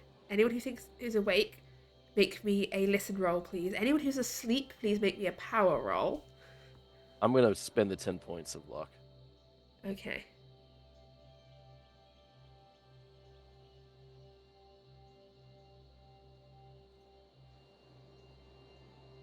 Okay, so we will get to what the listeners hear in a moment. We're just going to dip into the dreams of Avery Collins for a moment. Martin, you're sleeping fine. Your dreams are just dreams. Might be weird dreams, but they're just dreams. Probably dark Avery. monsters. You dream that you are standing on the roof of a building, the starry sky spreading up above you, and ahead of you stands a figure. Their back to you, their hair fluttering in the wind, her skirts billowing around her.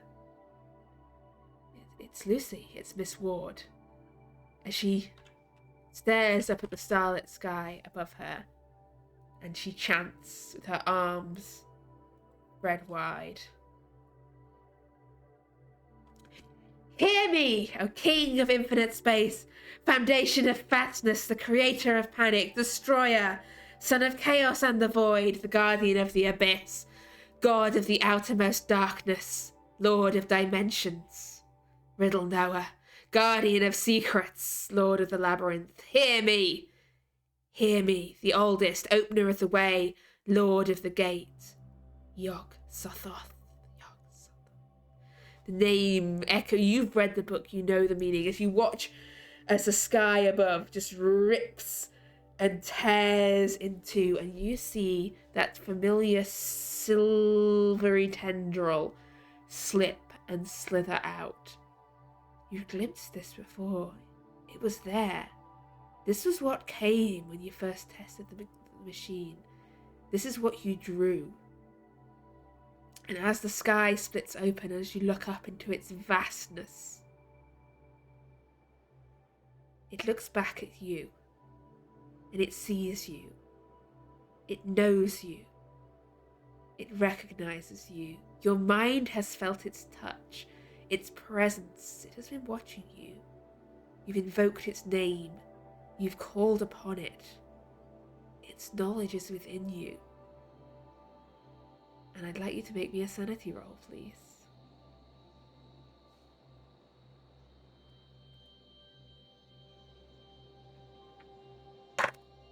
You will only lose 2 points of sanity.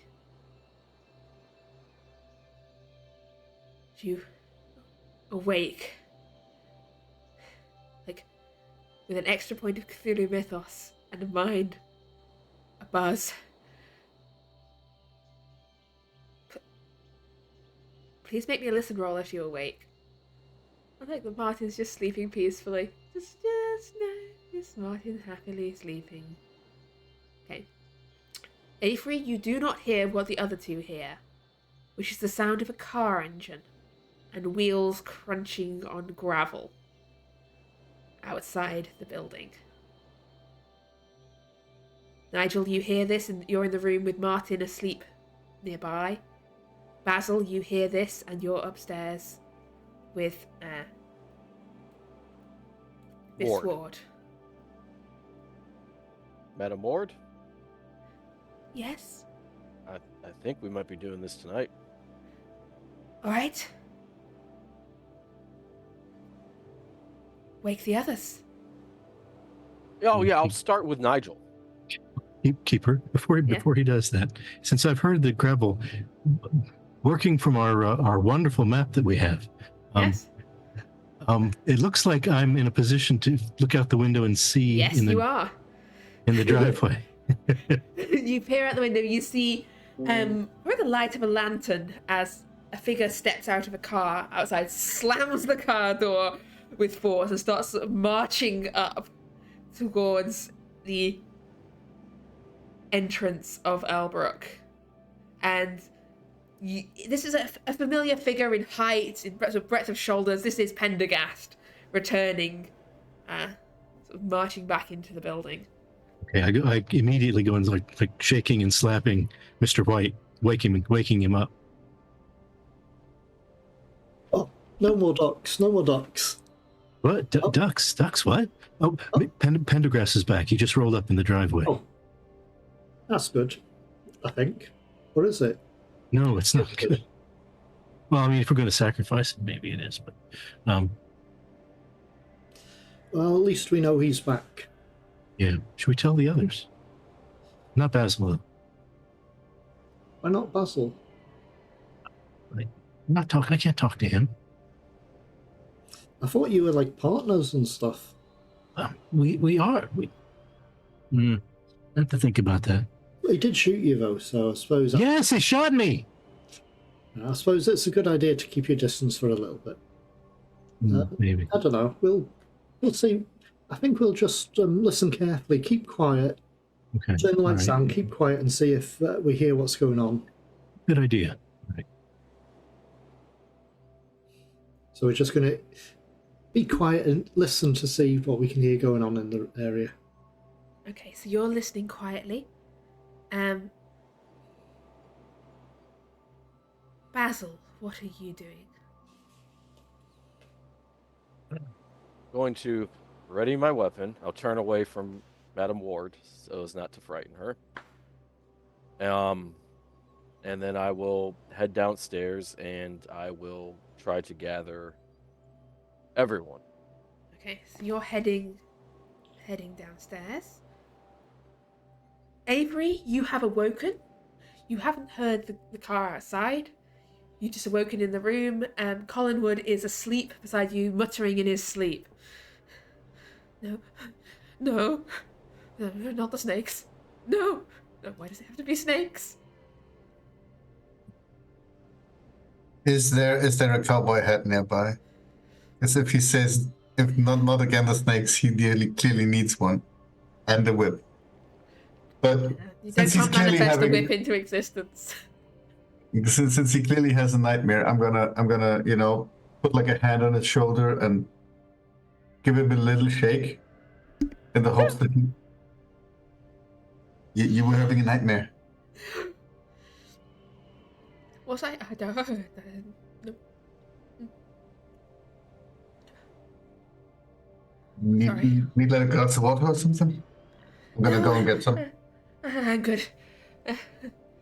You all right? You look like I don't know. Just startled awake. Yeah. I saw stuff. Oh, seeing stuff's bad. Hmm? Seeing things is bad. It's almost as bad as hearing things. Yeah, to be honest, it saw me as well. All right. Wait. So you said you're heading out? Yeah. I'm just gonna go and get something to drink. I think just Okay. some downstairs. I'm assuming where we have our stuff dropped Yeah. down. Basil, as you're heading down towards where Nigel and Martin were, you can hear footsteps in the entrance hall. It doesn't sound like Pendergast is trying to be particularly quiet. Like, you can see his heavy footfalls along the entranceway. And then starting to fade. It sounds like he's heading downstairs. Excuse me, sir. He's shouting? Yes. Okay. So this is loud enough, so it sort of echoes down the main stairway. It's loud enough for Avery upstairs to hear it. And I'm somewhat purposely being muffled. loud enough for everybody. Yeah, and It's a somewhat very muffled pleasant... for Nigel and Martin to hear it as well. Yeah. Yes, I am So incredibly everyone hears loud. this. Yeah, oh yeah, OP loudness. God, it's him again. Well, you hide behind me. Okay, all right. We'll see what's going on. What is that? Who's there? It is I, your friend, Mr. Bloomsworth. What do you want? Just to have a word with you quickly.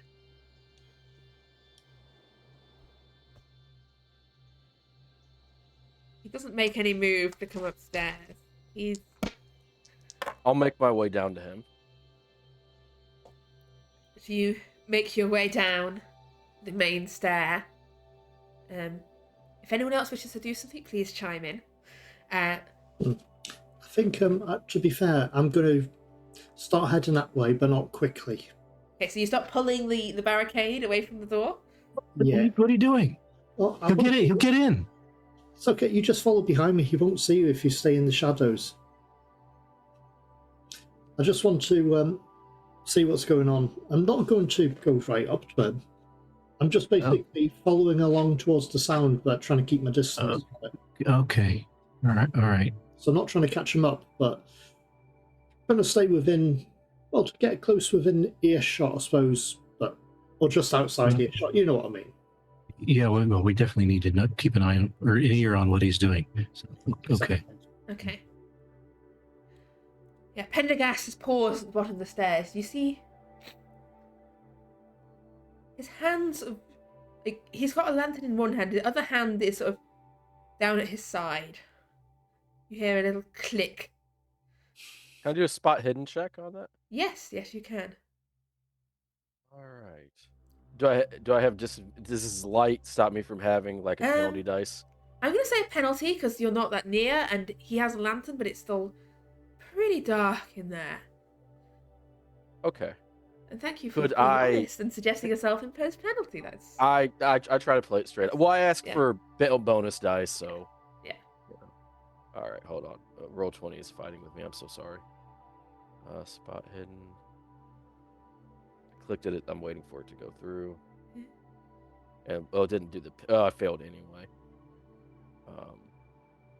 Here, let's just see. Yeah. the first one. The first one was a success, and the second one would be a success as well. I'm taking the first two dice. Yeah, my apologies, Keeper. Yeah, no, the first two dice, both of which are successes. So, you see he has a gun. Down my side, he's just taking the catch off. Like, he's not pointing it at you yet, but he has a gun. I have to ask, why are you armed, my good sir? Has she got to you? Who? Miss Ward. No! She's far too young for me, and she's old, actually. What are you talking about? I'm lying through my fucking teeth. Yeah. Tell me. Give me a fast talk roll if you're doing this. Another one. Has that little witch got her snares in your brain? No. She hasn't asked you to do anything for her? I mean, I had to carry some of her fucking bags or something a while ago. No, what are you... I don't understand what you're asking me. Well, then stay out of this. Stay out of what? Whatever it is she's planning here. I don't know what it is you're talking about.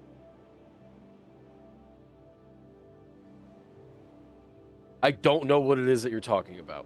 Like, I don't know how to be any more plain spoken than that. She is a monster. Probably. This whole I mean, there's fish people. Those are said to be monsters. There's curses. There's whatever it is that we saw at the whole start of this, like during the demonstration. I don't have time for this. And he sort of turns, he's heading for the stairs leading down. I don't have time for this. Well, I was trying to help you. You seem to be the most reasonable person out of here, and I don't want something catastrophic happening. Remember, I'm a man of the people. That gate down there represents, or whatever they call it, that machine thing, You can hear his represents footsteps devastation. heading away from you, the lantern light receding. He seems to have stopped listening to you. Oh yeah, no, we don't do that. I am going to make a I don't know if it'd be charm. Everyone else can hear this currently. They can hear Basil talking, they can hear Pendergast's responses. If you wish to do anything, let me know.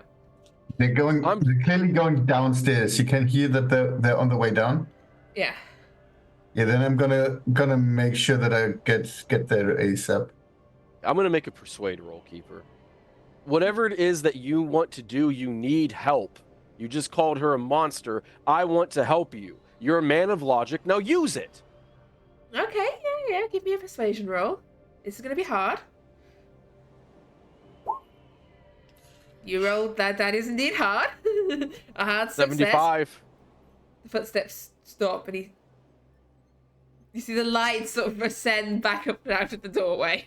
Just let me help. You have my interest. I've proven myself more than competent. We don't need to talk about how awesome or truly talented we both are. You know, Please I'm get competent. to the point. The point is that I'm competent and you need help. All right. In which case, we need to destroy the machine, kill her and her pet inventors. You don't need to kill the inventors.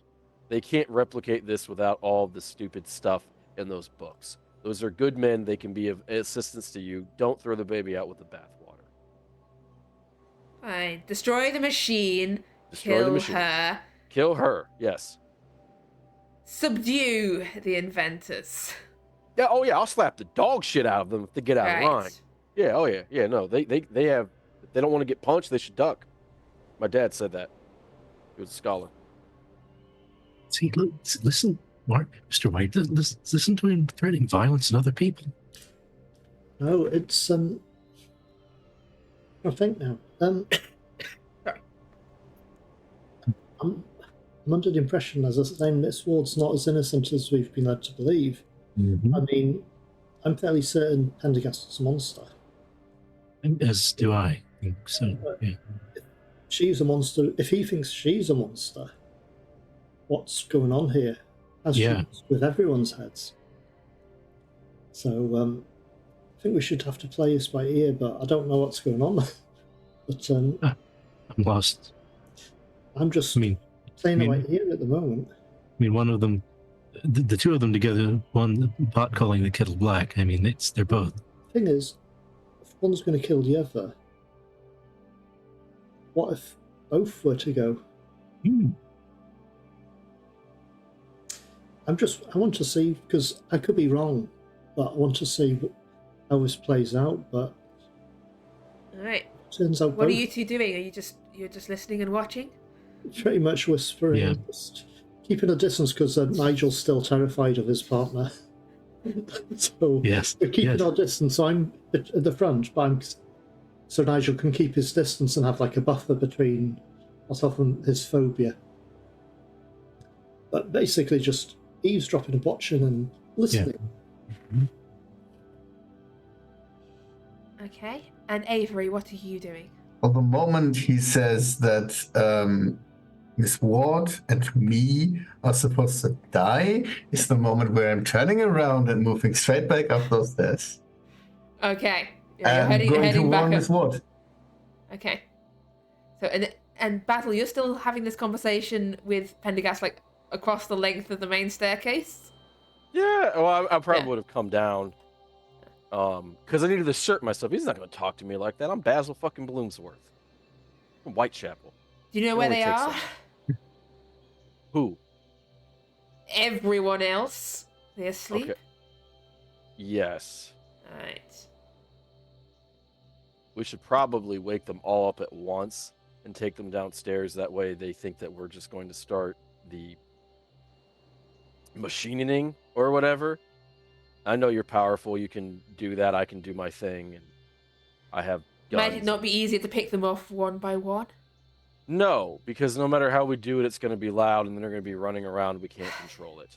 This is police tactics. I defer to your expertise here. Yes. Yes. I'll gather them. Don't start doing anything without me there, okay? Here, 1 second. You might want to step back. I'm incredibly loud. And with the power of loudness that every character I have ever played and will ever play has, an intrinsically boisterous It's got volume. 90 points in loud. 99. Don't short sell me. Wake up!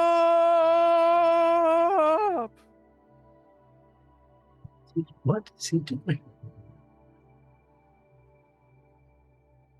He doesn't Watch. quite seem himself, does he? No, In like, he really in like does. 10, in like 15 seconds, you're gonna start hearing them. I think we should back up a bit and keep our distance and see if anyone else goes that way. Yeah, all right. And I'll start backing up too, just narrowly. We're going to back up and see who else heads that way. Or we'll keep listening to see who else heads that way. They must be drowsy. Wake up! Okay, as Basil's voice echoes loudly throughout the empty building, upstairs, so Avery, you'd have gone running up to Miss Ward. Oh, Avery. Yeah. So everyone's up. So, Pendergast is here. He wants to kill you. Oh. And he wanted to kill us, and I think on the way up, I heard Basil convince him that we're not the problem and can't replicate it. Which I'm just glad that he doesn't know that better. So what the fuck are we doing now? He's downstairs, right? Yeah. We go up. To the roof. Yes. To the roof. Okay, sure. Follow me. Okay. Do we need to take stuff with us? Is there stuff we shouldn't leave here? We don't have time. I'm gonna go in the room and I'm gonna grab all of those 3 books that we have. At least the Book of Iron is back up here, right? Basil had it last. And I don't know where it is currently. Did you give it back to her, or because you went up after again? I left it in the room that I read it in. Yeah. Okay. So it's not so none of the books are up here. No. It's on the 2nd floor. All right. I'm gonna leave tell. the books. Huh? Leave the books. Come on, run. Okay. Yeah, we're gonna go up and out. Up and out. She's like just like holding you by the hand, like up a staircase. Like, okay. Fancy, bar the door. We can keep them out. Like bar the staircase. Wait. Grab something. Yeah, sure. We shove stuff in front of the staircase. Yeah, there's a door at the top of the stair. If we bar it, we can keep them down there for some time. Gives us time to think.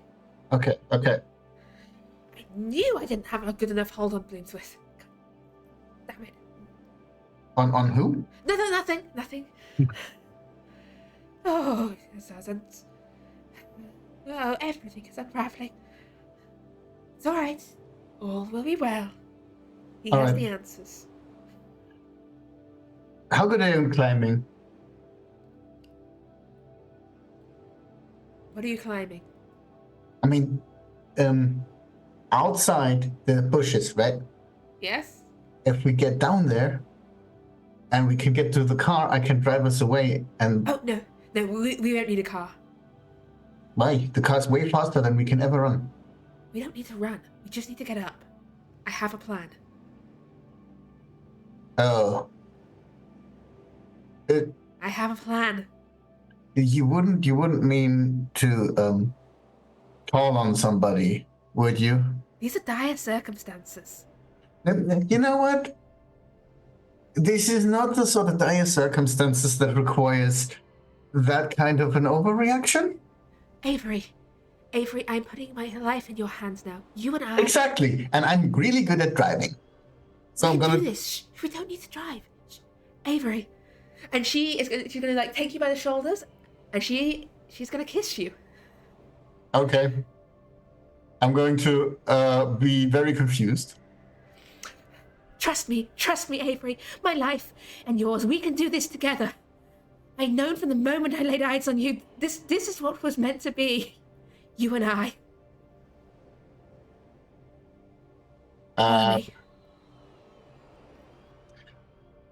So, how much hold does she have on my brain? It's the question. It's not complete. What are you trying to determine here? What are you? Because I mean, I trust her, but I think what she's trying right now is stupid. Because I have seen what that does. Like a couple of hours ago when I was trying to sleep. Give me a sanity roll. This is less a check. This is more a check of like. Yeah, what she's saying sounds insane. All right. This is a very stupid, dangerous thing she wants you to do. Okay. What is in the room that I'm in? This appears to be like an empty sort of attic bit. You've barricaded like the stairs, you've been barricading the door of the stairs leading up into this attic space. There is a door here that leads out and up onto the roof itself. So are there like there's stuff from bits the of furniture, like some straight jackets. Perfect. Straight jacket sounds like the exact thing that I'm gonna read right now. And I'm going to try to grab some of those, pull and try make a rope out of that. We can just leave. We can just leave and just put some distance between us, and this whole thing can work out. If you do what you're thinking what I'm thinking you want to right now, this all is a failure. This does no longer work. Give me a persuasion roll. Get away from here. The whole plan can still work. Give me a persuasion roll, please. Oh, scheiße. Persuasion.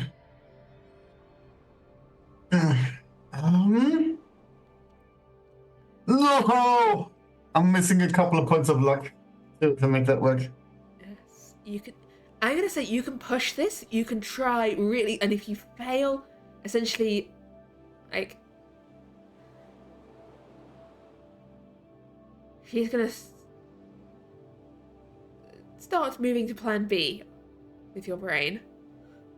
But you can try and push it. So you can really try and make the case here. I'm pushing that one. Or you can accept that you two are going different ways. I'm pushing that one. I trust her. She's my friend, right? And that's a fumble. All right. We can still save the project. She locks eyes with you. Goes, we can, but we need them dead. Do as you are told. Give me a power roll, please. And in this moment, if you look over her, she is trying to force your mind into something you really don't want to do. And it snaps. Her control on you snaps. Any unnaturally, sorcerously induced feelings of trust for her are gone. Any other, attitude towards Miss Ward can remain, but she just tried to force you up there to help her with this. I'm gonna snap her. I have the straitjacket already in my hand. Okay, you're gonna try and grab her? Give me a fighting brawl. In fact, and then we're gonna go down to downstairs. I think we're gonna cut as Avery goes to grab Miss Ward. Meanwhile, downstairs, Basil's voice booms through the space. I'm going to yell. Yes?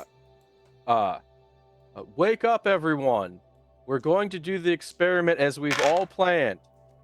And I'm saying it in such a way that I would hope that I could persuade my compatriots to come down.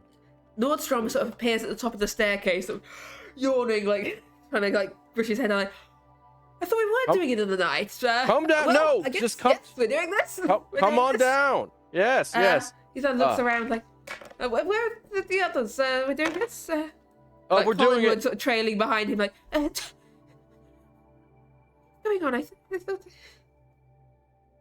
It's everything. We're doing the thing. I will gather everyone. Just one moment, and I'm going to book upstairs. And I'm going to go. Martin, Nigel, Avery, Ward. He's after me. He's coming for me. We'll just drop into one of these side rooms here. Yeah. Okay. We're just going to hide and be quiet. Other rooms, Give me a stealth roll, please, and I'll have a spot hidden from Basil. Okay. I guess we don't get bonus dice or anything. No. You can't hide from me, boys.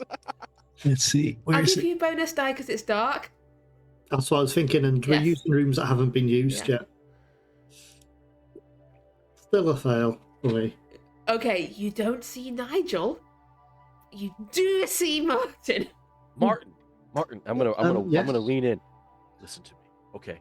I've done really, really well, okay? And I'm whispering. I need you to understand this. I just stopped Pendergast from killing all of us. I've convinced him that we're going to gather up everybody, and then I'm going to help him. But I'm not going to help him because he's a monster. I want to either sacrifice him to the machine or just flat out kill him. I don't give a fuck. All I care about is you, Nigel, and Avery. The other people, I don't want them to die or anything, including Miss Ward. But I like her. She's my friend. I understand. I'm just trying to see what's going on. I understand. I've got your back. Don't worry. It has to happen, but I need to get everybody. Have you seen Nigel? I really feel bad for having shot him. I'm not sure, but I can go and find him. If I'll find him and bring him over. This has to happen. I can't hold him off any longer. I think he has a spell that could kill all of us. Just make sure you're not quiet wherever you go, and I'll. No, I hate being quiet. Absolutely not. I. As a matter of fact, friends. And what I'll do, louder.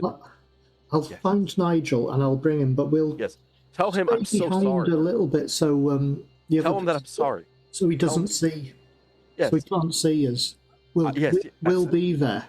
We'll have back, but hustle. I'm so I feel so bad for Nigel. I would anyone that hurt him, I would kill them. And so to make this up for him, I'm willing to punch myself in the balls 3 times. I wouldn't do it now. No, not now. No, God, no. You would all die without me. My constitution must be intact. I can't just go out whipping my fist out and just hitting myself in the balls. Yeah, you don't want to just whip it out. No, whipping it out dangerously. It's not what you need to do. Anyway, I'm gonna go upstairs. I just take off. I go and I slap Martin on the back really, really hard. I'm like, Martin, you're a good man. Get Nigel. Get downstairs. I'll be down there quickly. Are you sure downstairs, not upstairs? No, down by the machine. Well, I'll follow you anyway, whichever way you're going. Don't worry. I'll try to get you, but you need to start heading down there. Actually, wait for me.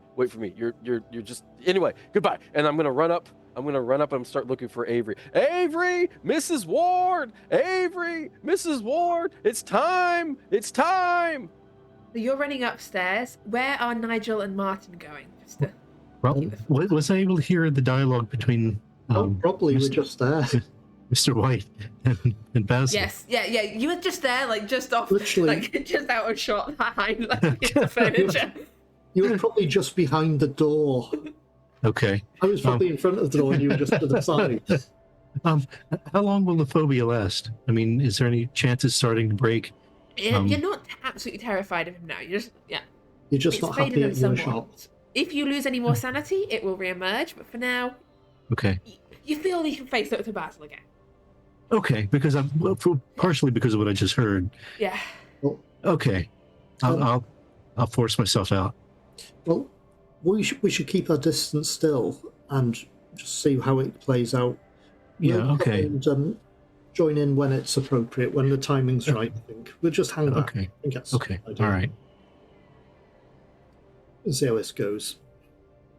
Okay, so are you staying put where you are at the top of the stairs? More or are you less. going up or down? We're not heading down or up. I'm just waiting, because Pendergast's gone down, hasn't he? Pendergast down in the sort of entrance hall at the foot of the stairs. You can hear Nordstrom excitedly talking to Pendergast. You can't make out exactly what he's saying, but it's a rapid flow of... In fact, it's probably in Swedish. Swedish, I was going to say. Yes, if he's because talking quickly, he'll just drop into his own Pendergast language. both speak Swedish. So you can hear, rapid Swedish being spoken downstairs. Yeah, probably staying where I am, but not hiding as such. Okay. And you guys are just lingering there. Nigel probably can stay hidden, to be fair. Basil is running upstairs, and yelling for Avery, Ward and Avery. You've grabbed hold of Miss Ward. You've got her sort of grabbed hold, pinned. Yeah, I'm gonna put her in in one of those You're gonna straitjackets. start trying to get a straitjacket on her. Yeah. Yeah, she is not cooperating, so Fair. this is difficult. Fair. Ask for essentially, I think it's a straight strength roll of just trying to wrestle someone into a straitjacket. Let me go, you. I'm not gonna let you risk yourself and everything for just that. That doesn't help us. I'm gonna get you down out the window, and then we're getting away from here and we're building the whole thing anew. That is better than just risking everything like that. Fine. All right.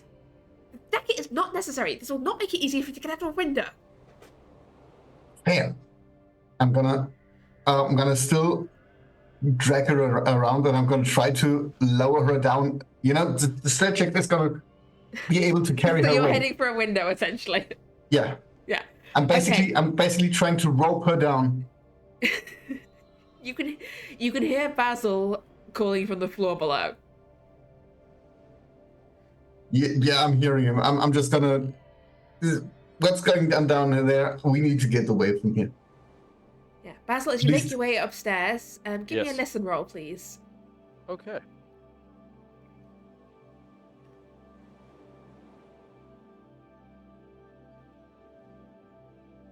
Can I push it?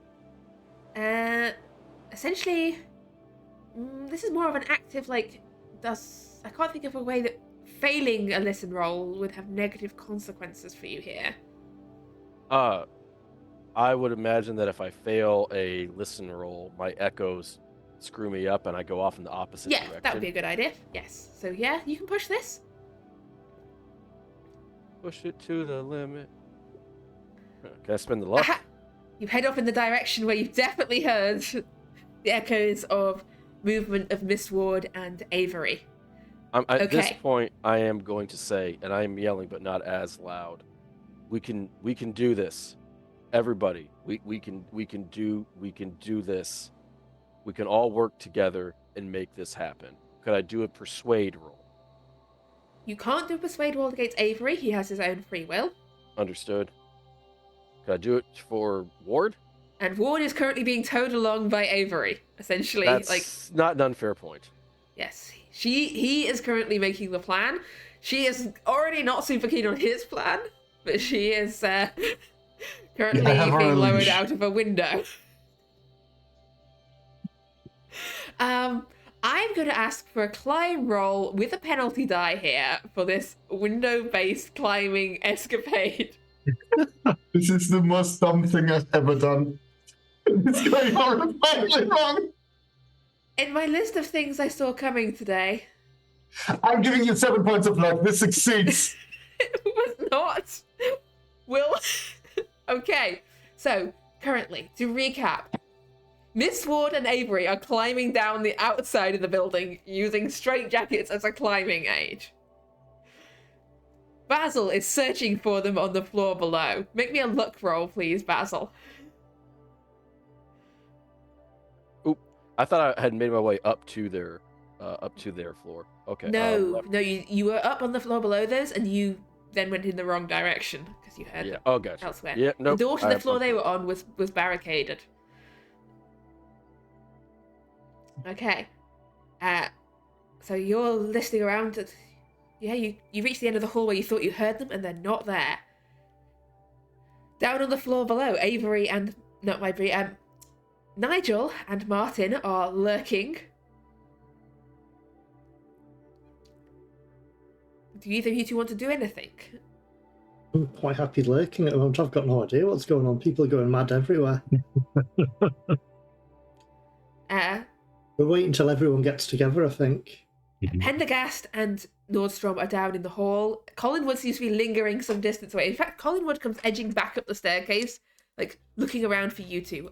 You're not actively hiding anymore, right? I'm not. I don't think I'm not actively hiding. I don't think Nigel is, but there's always the chance he could still be in the room. In which case, like, Collinwood sort of sidles up to you and goes, "So are we doing it? I've got no idea what's going on here. Is the plan still on? What plan? You know, the killing Pendergast plan. You want to kill him? But you don't want to kill him. Oh, thank goodness, they've all gone insane. I was going to ask. I don't know what's going on anymore. I'm just waiting to see what I don't know what's happening. Everyone has gone mad. They want, like... I tell you what, you stay here. Pendergast wants to kill Miss Ward. Miss Ward wants to kill Pendergast. I don't know what's happening. Well, like, if we stay here, we stay quiet, nobody can see us here, and we'll see what happens, because I've got no idea what's going on. Okay.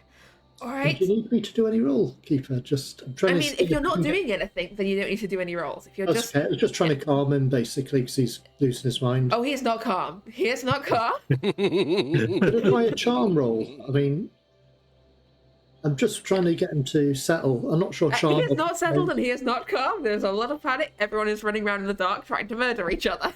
It could be worse, I suppose. Just a question. It could be raining. Could you do a psychology roll to see how you could calm somebody? Is that a fair application of the rules? I guess you could, but I'm going to say...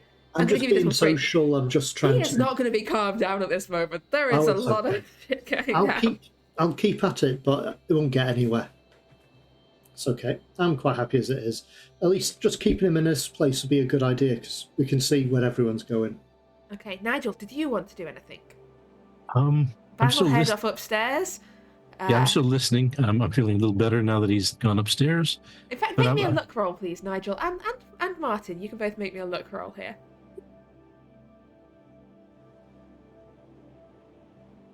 As this is going on, you catch a glimpse of the strangest thing out of the corner of your eye. Oh? It almost looked like two people climbing down past the window outside. I'll go over to the window and look. We'll point out to Mr. Collinwood. Did you just say that? Just running over the window. And I'll knock on the window. It's like,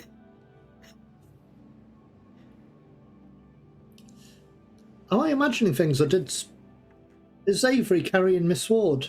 Yeah, he is. They're heading for the ground level. I didn't know he was that fond of her. Is he trying to elope with her or something?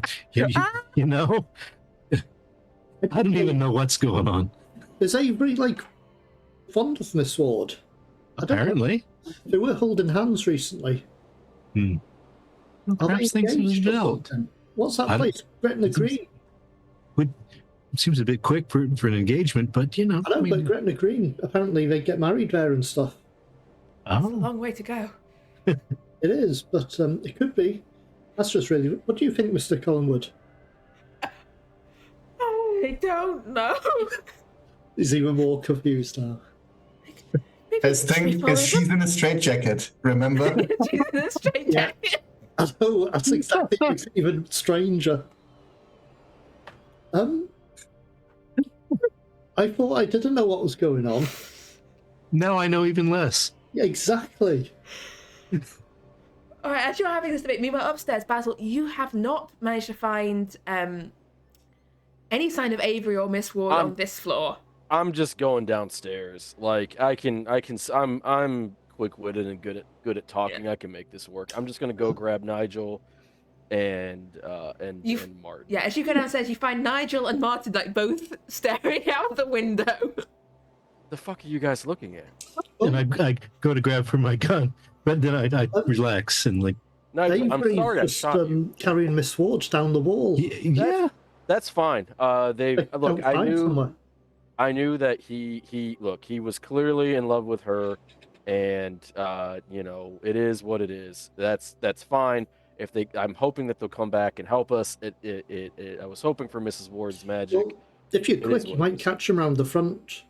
No, I don't think that I don't think the warlock is gonna wait. Just come. I have a plan. Just follow me. Okay, we're gonna get down there. I'm gonna tell him that Avery and Ward have taken off, and we're going to use him. We're just gonna jump him. It is what it is. I wish Avery the best with his blushing bride. I hope Ward is happy and doesn't shatter his mind. We're taking care of this tonight. I'm putting my foot down. Nigel, I'm really sorry. I will make it up to you. I'm so sorry. I pushed past my limits trying to be a good man, and I failed, and I hurt my only friend. Okay, so you're heading down. You're doing this. Yes. Okay, Nigel and Martin, you going with him? Yeah. If they're going down, I'll follow, but I'm not too keen on this. But I'm going with them. Well, Mr. White, you can stay behind me. I'll block. Oh, it's okay. I'm still trying to work out what's going on. Oh, me too. Okay. Meanwhile, Miss Ward and Avery have reached the foot of the building. Perfect. I'm gonna maneuver her to the car. I'm gonna short the car because this will make life so much easier. What? Oh, just drive. Okay, if we're doing this, just drive. I'm gonna short the car, get it started, and drive off with her on the seat next to me instead in the straight jacket. Don't fumble this roll. Give me a please. drive roll, please. Did cars have lights on in that time? I have another point of luck. You have another point of luck. All right. Yeah, now we're 2 points of luck. So, Basil, as you and the others are descending down the stairs, you hear the sound of a car starting outside. Pendergast sort of breaks off his conversation with... I've got everyone, Pendergast. Did you hear that? Hear what? The car. He's heading towards the door. They're probably... Look, I have Mr. Nigel, I have Mr. Martin, myself, everyone else there. The only ones that we don't have is Where Avery, has she gone? And she's probably in the car. It doesn't matter. You know you can find her. You know she's arrogant. She is but a pest. And he is a love-stricken fool. He like strides out to us. He's standing on the doorstep, looking out into the night as the car just careens off the gravel. He's got his back to you. He's looking away. Yeah. You have a moment as it's watching Ward go. If you want to do something, this could be your chance. What would the role be to pull out my gun and try to pop him in the back of the head? That would be a firearms roll. I'm gonna say, he's looking away from you. He doesn't see this coming necessarily, but it is a dark building, so I'm gonna make this a straight roll. Does he still have his lantern? He's still holding the lantern. Yes. I walked up with him. Could I maybe have my bonus since I'm so You can have a close to- bonus. You know what? Yeah, he's distracted. He's looking away. His attention is focused on the fact that she is getting away. Now, the question will be, are you going to do single shot with a bonus or 3 shots without a bonus? Probably the 3 shots without the bonus. Okay. There's 3 shots into the back of his head in the...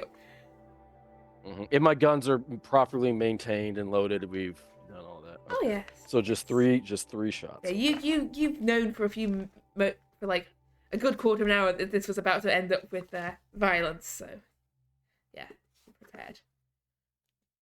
I'll spend the 9 luck to make that third a hit. Okay, so bear with me one moment as I just check something. Could you actually make them into extremes at all? I don't know. Because they would count as a the damage. I'm not sure how much the bonus would be for you. 3 gunshots go off loudly. So far that's 3 successes. One hard, yeah. His question about the extremes, I don't know the answer to. To make them an extreme, you'd have to spend them down to being enough luck to bring them down to 8 or below. Okay, so on the first one, that'd be 10 points of luck. Sure, I'll spend it. So that's 1 extreme and 2 successes. Yeah. Okay, so what's the max damage? Your max 1 damage? D10. D10. So that'd be 13 on the first one. Okay. The first gunshot goes off loudly, and sort of, you're sure you hit him. It strikes the back of his head, and Pendergast, he drops the land. He starts to turn around as though nothing had happened. Like, he's not bleeding. He's not hurt. It doesn't seem to have hurt him. And then this is a split second as the next two. The second one also seems to do no harm. But the third shot is enough.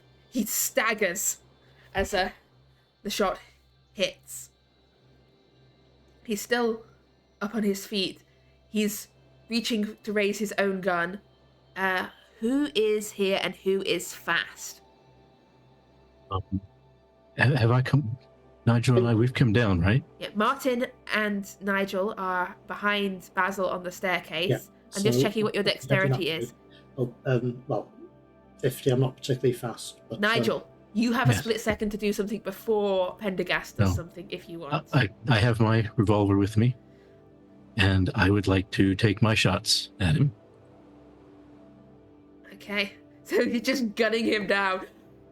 Like, Pavel is like, Northrop just staring in horror, like, standing at the foot of the staircase, like, as this just rain of bullets, that is another success and an extreme. So that should be 14 and a 12. Yeah. Pendergast turns. He starts to mutter something. He's raising his gun. He is ready to shoot back. He's ready to do something diabolical. But he's still a man. And taking 5 gunshots in a swift succession is enough, even with the magic he has protecting him, this wards and protections upon him. He staggers and crumples and falls. Gunshots echoing loudly through the space. As soon as he falls, Keeper, I'm going to pull out my knife and I'm going to stab him, and I mean this literally, 50 times to make sure that he is dead. Okay. I'm going to ask for a sanity roll for everyone involved here. I'll probably decapitate him if I'm being honest.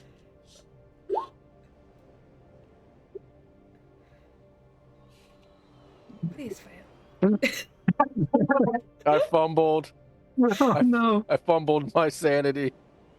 I mean, yes. Let me just check what the appropriate roll for.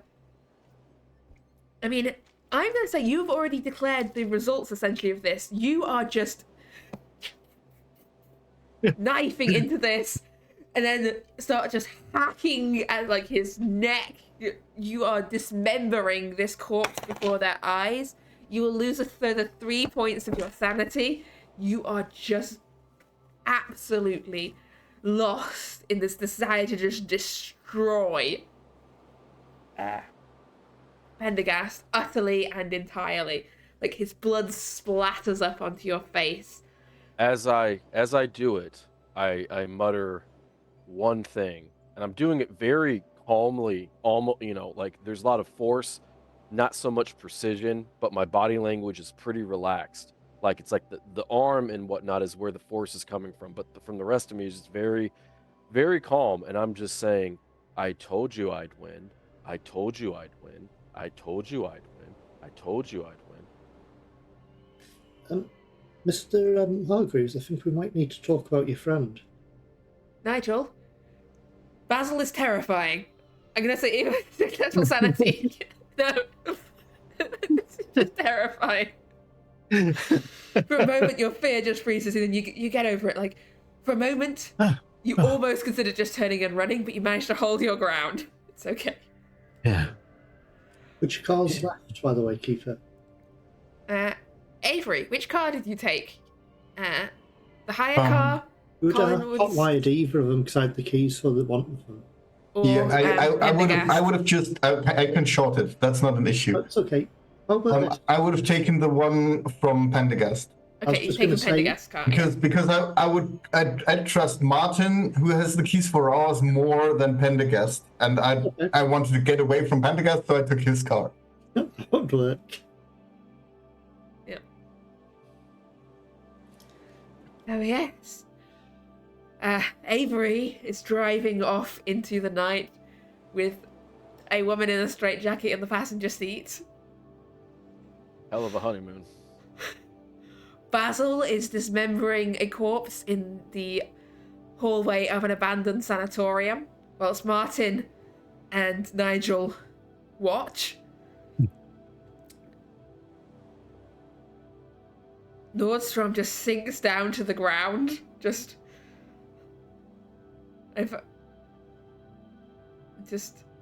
like backing away in horror. What's Dave up to? You don't know what Dave's up to.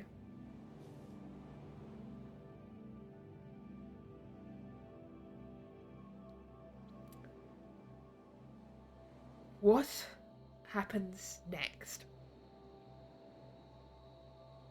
We'll cover what happens to Avery and Miss Ward. In fact, actually, I've got a question. Avery, where are you driving?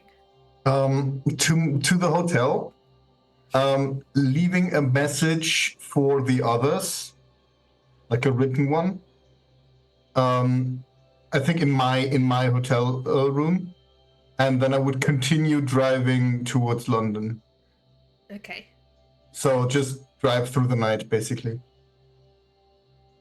Okay, so you're heading to London. And then there's another thing that I would try to pressure Miss Ward to teach me how to force her to trust me, so I can trust her again. Okay. Well, we'll see how that goes next time. Those of you left at the sanatorium, what are you doing? All these books that are meant to be quite dangerous. Let's get them all together. I'm gonna take. Oh, sorry. Oh, actually, Mr. Bloomsworth, this is quite a mess you've made here. Mr. Bloomsworth does not seem to be in a. I think I would have a response to that, Keeper, if you would allow it. I think I would go. I'm going to check his body for artifacts. Well, if there needs to be artifacts taken back to the society, we are the society now. And now I'm going to feed him to the fishes. I was going to suggest the pool of water would be a good place for the body, or the bits of the body. I think I need to address everybody else here very briefly. Today, we killed an evil man who wanted to kill all of you. Every last one of you. I did this, I did trick you, but I tricked you to save your lives. I will not pursue vengeance if you turn me into the law. I will let you make your own decisions. But I saved your lives, and I know that wholeheartedly. What we do now, we will do with our own free will. And I just calmly wipe the blood off of my face with a handkerchief. Who wants to help me with the body? I will. I'll help carry. Keeper, could I just do a psychology roll? I want to get an idea if I can gauge how sane he is. Yeah, you can give me just a psychology roll. I mean, he's done a few strange things. That's a fail. Never mind. I'll leave it to your own judgment. I mean, exactly. Hacking up a body and stuff. So Nigel and Basil, you're carrying the parts of Pendergast's body down to throw into the water pool in the basement? Yes. Down there, You We do see loot as you him. head down the stairs, Dave just sat at the foot of the stairs, staring into empty space. It's okay, Dave. Everything's fine. He just blinks back at you. Dave, blink at me if you can hear me. Okay. Dave, it's going to be fine. Can I do a psychology check to try to figure out? Yes, you can. He doesn't seem to be reacting to the fact that a blood-splattered man has just walked down the stairs carrying body parts. I'm going to spend 2 luck. I'm at 6. There is no reaction. He's just staring into space, blinking. There's nothing there behind the eyes. Okay. Dave Nothing is there. Dave is in a different place than all of us, Nigel. Nigel? Yes. Would you help me check the body quickly to make sure there's Sure. not any profane? Would it be spot hidden for this keeper? I think at this point nothing's hidden in this body. This body is in little bits. Okay.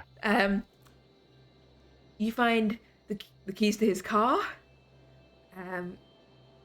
Some house keys.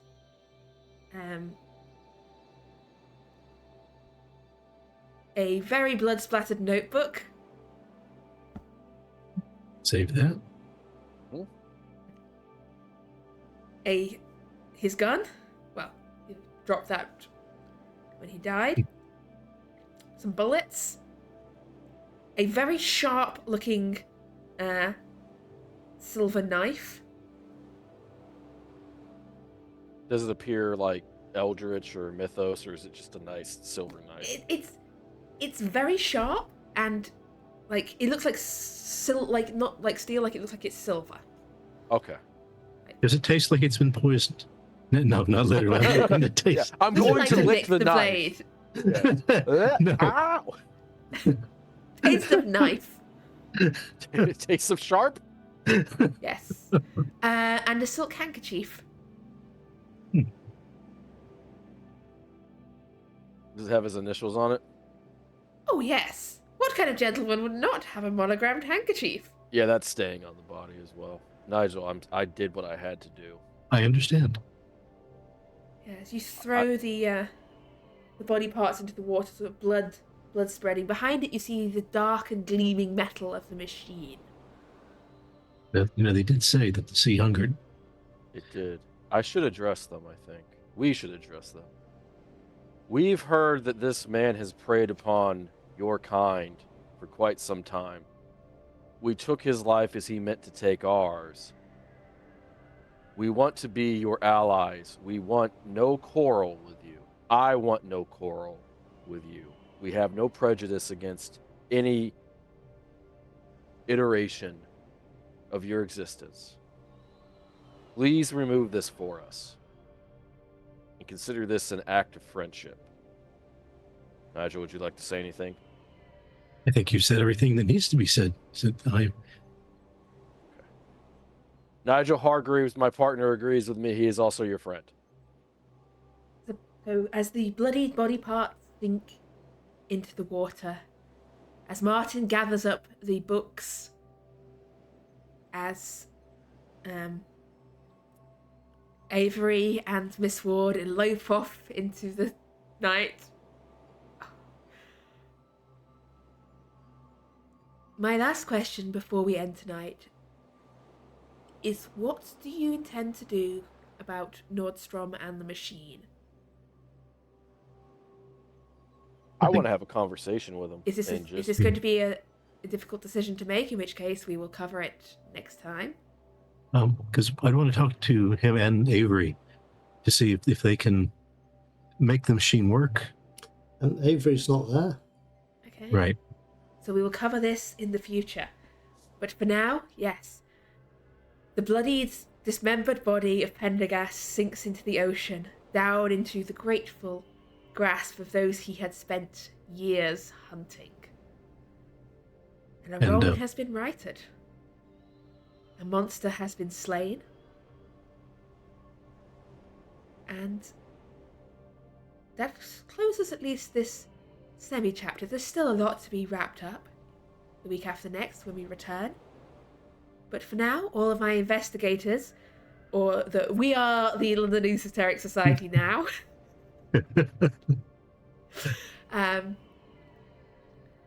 get to roll their skill increases and, of course, their luck increases. And we will see what happens when they return to London. You have...